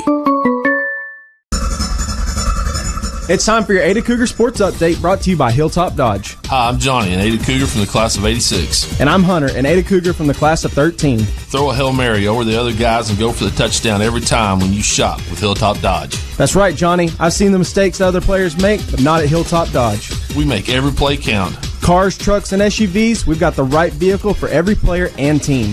Shop Hilltop Dodge for a game-winning play every time. At 1109 North Broadway in Ada. Vision Bank is a proud sponsor of this broadcast, and we want to wish them continued success this season. At Vision Bank, we work hard to be your community bank leader when it comes to banking and lending. We are continually growing and expanding to meet and exceed your expectations. This is LaVonda Jones, president of Vision Bank Ada. When it comes to something as important as your finances, join the winning team at Vision Bank. Your dreams and Vision Bank. If you've been thinking of selling your home, but you're not quite sure if it's the right time, or if your home will garner what you hope will be a suitable return, call or text me, J. Elaine Rhines, brokered by eXp Realty, at 580-421-1926. Whether this is a first home purchase, or maybe you have an empty nest and you're ready to downsize, contact me, J. Elaine Rhines, at 580-421-1926. Let's buy or sell your home today with J. Elaine Rhines at 421-1926. Hello, I'm Keith Frazier, your store manager here at T&W Tire, 500 East Main Street here in Ada. We are your authorized Michelin tire dealer. At T&W Tire, we don't just sell tires. We also do oil changes, brakes, shocks, and front-end alignments. We also offer 24-hour roadside service. T&W Tire has one of the largest tractor-trailer tire selections around. We also have your farm, OTR, and ranch tire needs covered. T&W Tire is your complete automotive and tire center. Call 332-5145 today. Express Wellness's Occupational Medicine Services provides a comprehensive, effective management program for companies of all sizes. From small businesses to large corporations, their professional and courteous staff will help simplify the process and make your visit convenient and comfortable.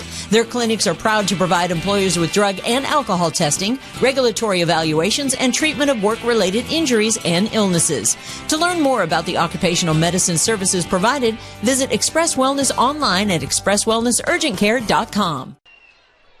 Welcome back to Coy Easto Stadium, Norris Field down below, where the Ada Cougars have taken on their arch rival, the McAlester Buffaloes, in a heated game. Saw a lot of flags in the first half. Watched news sometimes in this series. Cougars really battled. They lose at 42-14, 14-7 at halftime. They get outscored 28-7, Brent, in the second half. McAlester scored the first two touchdowns of the second half, and it was 28-7. When the Cougars really got a little momentum on that touchdown pass that we'll see again here in a moment, 28-14. But then McAlester began kind of leaning on the Cougars with their bigs a little bit, and kind of had their way offensively for most of the second half, especially in the fourth quarter. Yeah, Kenny, you're right. But you can go back and look at the second half, and really it was a tale of two halves. In the first half, Ada only has 3 penalties, no turnovers, played really, really clean, fundamentally sound. In the second half, coach is going to look at a few personal fouls, a couple of little penalties, 2 turnovers, and really that's the difference in a 14-7 half and a 21-7 half. I think you can look at this as we recap it here, Brent. Ada got the ball down 14-7 to start the second half, started at their own 26-yard line, and got all the way to the 46 in McAlester territory and had a first down. Had an incomplete pass. It was 2nd and 10, good field position, a chance to go tie the football game. And we were on the move, and then a little pass out to Ascension, and he got hit hard. The ball came loose, first turnover of the game. McAlester got it. That was kind of your turning point. Not totally. Cougars still had a chance, but McAlester took it from that point at the 45-yard line, 9 plays, 55 yards to pay dirt, and it took them 5:07 to do it, led 21-14. Ada's next possession, second turnover of the game through an interception. It was a tussle for the football, but finally coming away with it for the McAlester Buffaloes on the play was Lesnow. Caden Lesnow took it away from Andrew Murray as they tussled going to the ground. So it was 21-7. Ada had turned it over on their first 2 possessions of the second half. That probably defines where the game kind of got away. Although McAlester couldn't get in the end zone because Ada, 2 plays later, forced a fumble on a big hit by Caden Ross and a recovery by Taden Coleman, and Ada got the ball back. Cougars couldn't go anywhere and had to punt.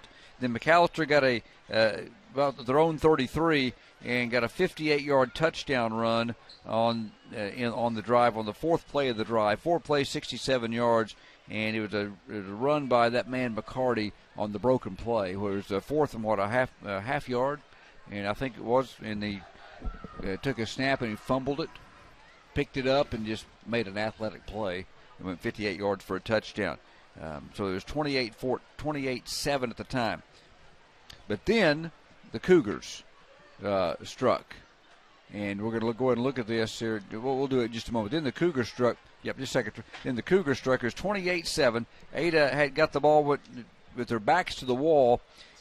But started at their own 38-yard line. Got a 2-yard run from Gilmore. And then from the 40-yard line on 2nd and 8, Carter Friedland took them to the line of scrimmage.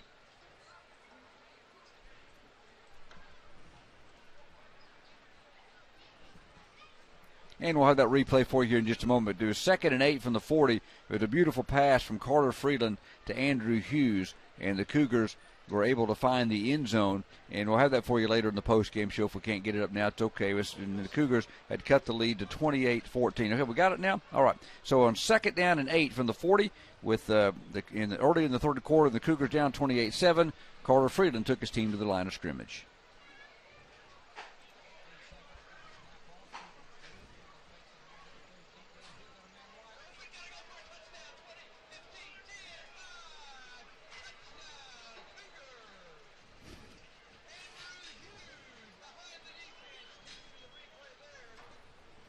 (28-14) on the pitch and catch from Friedland to Hughes, and we saw that a little bit last year, and we're seeing it already this year. I think we're going to see a little bit more of it. Those two connect, and they got Hughes in some isolation. The Cougars had it down to a 14-point game. Then McAlester would go 5 plays and 64 yards and get a 34-yard touchdown run from Dakota Moten. He's a good player, one of their speedy backs. Got in the end zone, 35-14. Cougars had a chance for another drive when they were pinned deep after a couple of penalties, but from their own 2-yard line on a beautiful pitch and catch again from Friedland to Hughes all the way out to midfield, a little skinny post pattern it looked like, and took 2 or 3 steps, went down, and the ball came out, and the officials just missed it. We watched it in slow-mo. It happens. I'm not going to bash them. It would have been big. Not saying the Cougars could have came back and won the game, but it would have got them unpinned from their goal line, and they had a little momentum, but ended up having to punt. McAlester would score again late to win it by a final count of 42-14. Cougars now 0-2. McAllister's 3-0, ranked number 1 in 5A, and we're going to tell you how this game unfolded statistic-wise. Trey Kinley has that for you when we come back. After this timeout, you're listening and watching the Ada Cougars live at KADARadio.net. This is a post-game show. Back after this timeout. Are you in on it? I'm in on it. Yep, I'm definitely in on it. Just got in on it last week. Yeah, took us by surprise, but we're definitely in on it now. These people are in on is the surprisingly great rates for auto insurance from State Farm. Can I get in on it? Absolutely. Just contact your local State Farm agent today, and you can get in on some surprisingly great rates too. Like a good neighbor, State Farm is there. When you want the real deal, call me, Don Carpenter, your State Farm agent in Ada for over 42 years today. It's time for your Ada Cougar Sports Update, brought to you by Hilltop Dodge. Hi, I'm Johnny, an Ada Cougar from the class of 86. And I'm Hunter, an Ada Cougar from the class of 13. Throw a Hail Mary over the other guys and go for the touchdown every time when you shop with Hilltop Dodge. That's right, Johnny. I've seen the mistakes other players make, but not at Hilltop Dodge. We make every play count. Cars, trucks, and SUVs, we've got the right vehicle for every player and team. Shop Hilltop Dodge for a game-winning play every time. At 1109 North Broadway in Ada. Vision Bank is a proud sponsor of this broadcast, and we want to wish them continued success this season. At Vision Bank, we work hard to be your community bank leader when it comes to banking and lending. We are continually growing and expanding to meet and exceed your expectations. This is LaVonda Jones, President of Vision Bank Ada. When it comes to something as important as your finances, join the winning team at Vision Bank. Your dreams and Vision Bank. If you've been thinking of selling your home, but you're not quite sure if it's the right time, or if your home will garner what you hope will be a suitable return, call or text me, J. Elaine Rhines, brokered by eXp Realty, at 580-421-1926. Whether this is a first home purchase, or maybe you have an empty nest and you're ready to downsize, contact me, J. Elaine Rhines, at 580-421-1926. Let's buy or sell your home today with J. Elaine Rhines at 421-1926. Hello, I'm Keith Frazier, your store manager here at T&W Tire, 500 East Main Street here in Ada. We are your authorized Michelin tire dealer. At T&W Tire, we don't just sell tires. We also do oil changes, brakes, shocks, and front-end alignments. We also offer 24-hour roadside service. T&W Tire has one of the largest tractor-trailer tire selections around. We also have your farm, OTR, and ranch tire needs covered. T&W Tire is your complete automotive and tire center. Call 332-5145 today. Express Wellness's Occupational Medicine Services provides a comprehensive, effective management program for companies of all sizes. From small businesses to large corporations, their professional and courteous staff will help simplify the process and make your visit convenient and comfortable. Their clinics are proud to provide employers with drug and alcohol testing, regulatory evaluations, and treatment of work-related injuries and illnesses. To learn more about the occupational medicine services provided, visit Express Wellness online at expresswellnessurgentcare.com. Welcome back, Coy Easto Stadium, Norris Field down below, where the Ada Cougars have came up short to their arch rival McAlester Buffaloes. Good football game. 42-14 the final. It was 14-7 McAlester at halftime.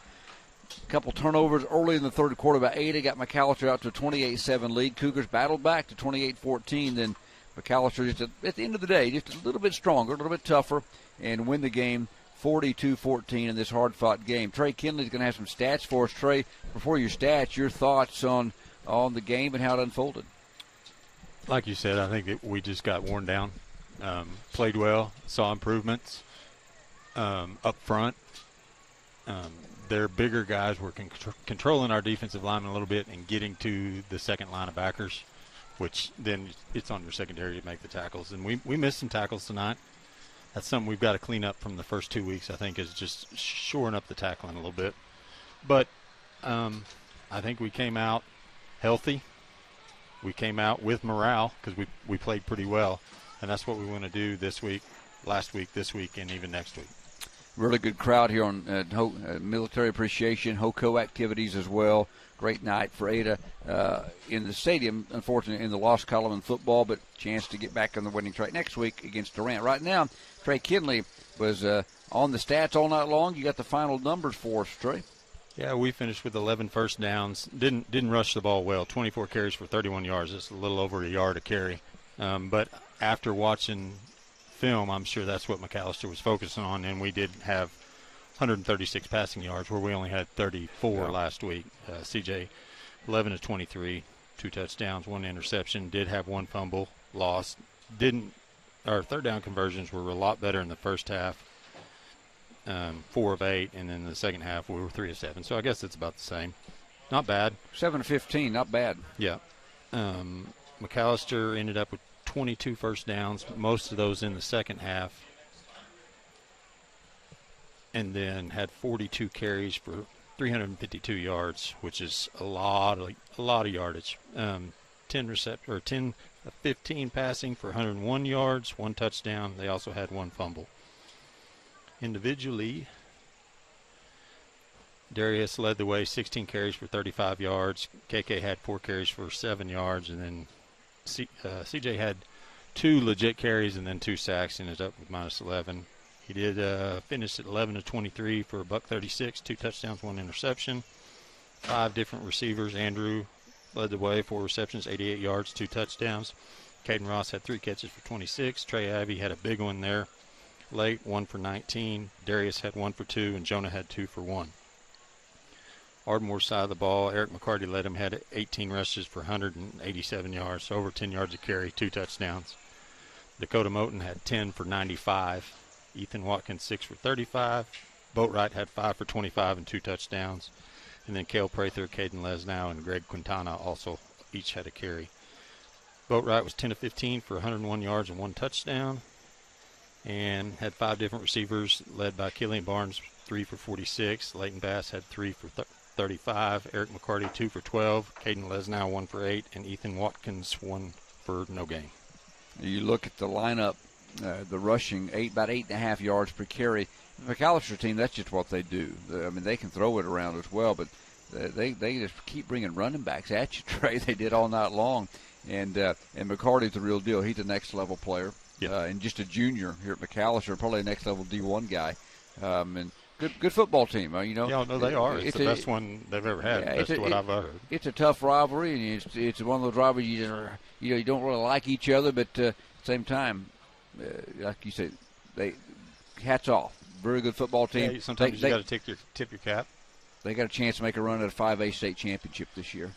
Yeah, but I will root against them the rest of their games this year. Yeah. Whereas Ardmore, I don't mind if they win. That's the difference in the two schools. There you go. As Brent put it earlier, it's like OU Nebraska with Ardmore and OU Texas with McAlester. Just the way this thing is unfolded. But Ardmore's 48-2, and this one's 62-32-1 now. Yeah, a little lopsided.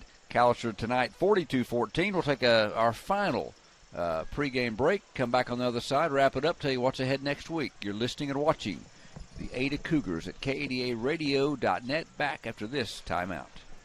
Good luck, Ada Cougars. We at Carter County Dodge and Carter County Hyundai are honored to support you in all of your school, sports, and extracurricular activities. We recognize you not only as today's students, but as tomorrow's leaders. And for that, we are grateful. As your friends and neighbors, we're here to meet all of your automotive needs at Carter County Dodge and Carter County Hyundai at Ardmore. Good luck, Ada Cougars. And remember, if it doesn't say Carter County, you paid too much. Tim Rhines here at Simmons Bank. We've been helping our customers' dreams come true since 1903. We have the products and services fit for you and the tools to help you manage your finances with ease and security. Whether you're saving and investing for the future, starting a new business, or buying a new home, we're with you every step of the way. Simmons Bank, conveniently located at 1616 East Arlington Street, is proud to support Ada High School sports. Simmons Bank, member FDIC, equal housing lender. The Ultimate Car Wash at 1020 Country Club Road in Ada has 3 ultimate monthly wash packages available depending on your washing needs. That will allow you to wash your vehicle every day of the week for one low price. That's right, every day of the week with staff on hand to pre-wash your vehicle every time. You never have to wash your car by yourself with one of the 3 great wash packages. Ultimate Car Wash, 1020 Country Club Road in Ada. Included in your package is free use of the vacuums. For more information, come to 1020 Country Club Road in Ada today. Hello, Home Place Real Estate. How may we help you? Home Place Real Estate is pleased to bring you the broadcast of Ada Cougar football. Buying or selling a home, land, or commercial property, keep it simple. Call Home Place Real Estate. Our brand gets results. In the event you've been thinking about selling your home, but you don't know what it's worth, well, we've got an answer for that. Call Home Place Real Estate and we'll give you a free broker price opinion. Home Place Real Estate, 332-4663. At Home Place Real Estate, we put the real back into real estate. Go Cougs! Tribal citizens are Oklahomans, our neighbors. They make a critical difference in community after community, helping schools, building roads, expanding healthcare, benefiting everyone.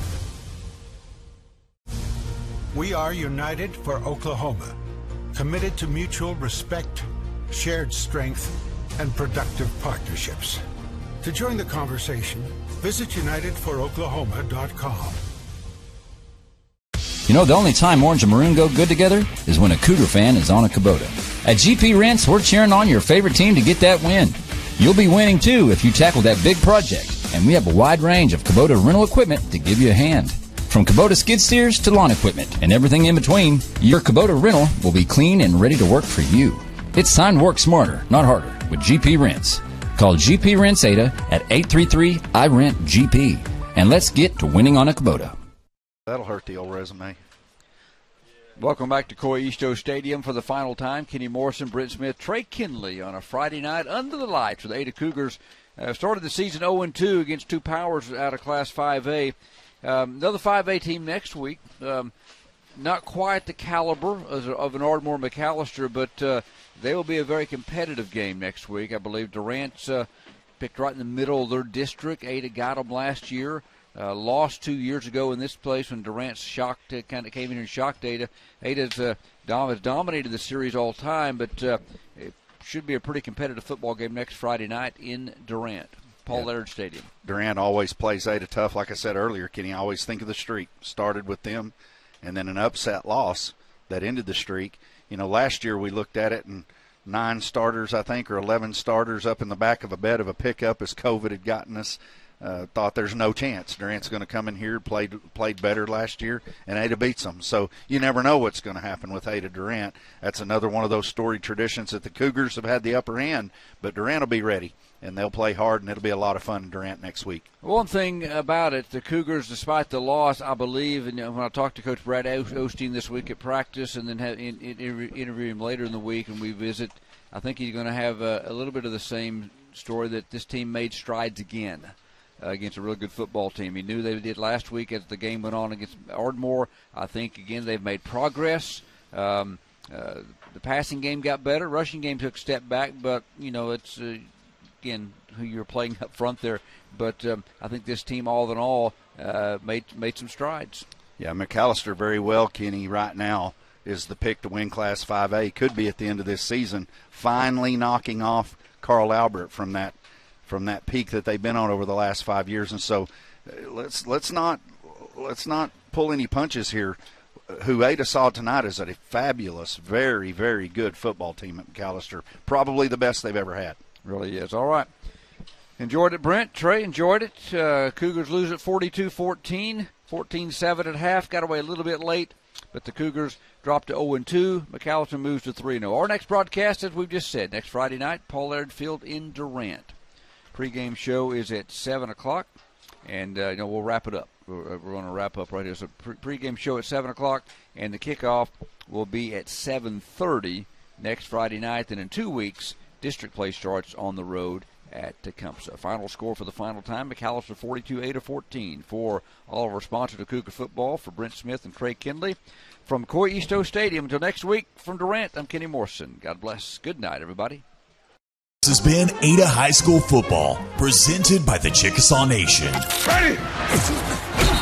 Cougar Sports is brought to you in part by Ada Nissan, First United Bank, J. Elaine Rhines Realtor, Ultimate Car Wash, Express Wellness, Carter County Dodge and Hyundai, Ramjack, Simmons Bank, Heisel Brothers, State Farm, Don Carpenter Agent, T&W Tire, Home Place Realty, Hilltop Dodge, Vision Bank, and Williamson's Furniture. Ada High School Cougar Football, a presentation of Cool 99.3 FM and adasports.net. Remember I said you want to do it after the first one.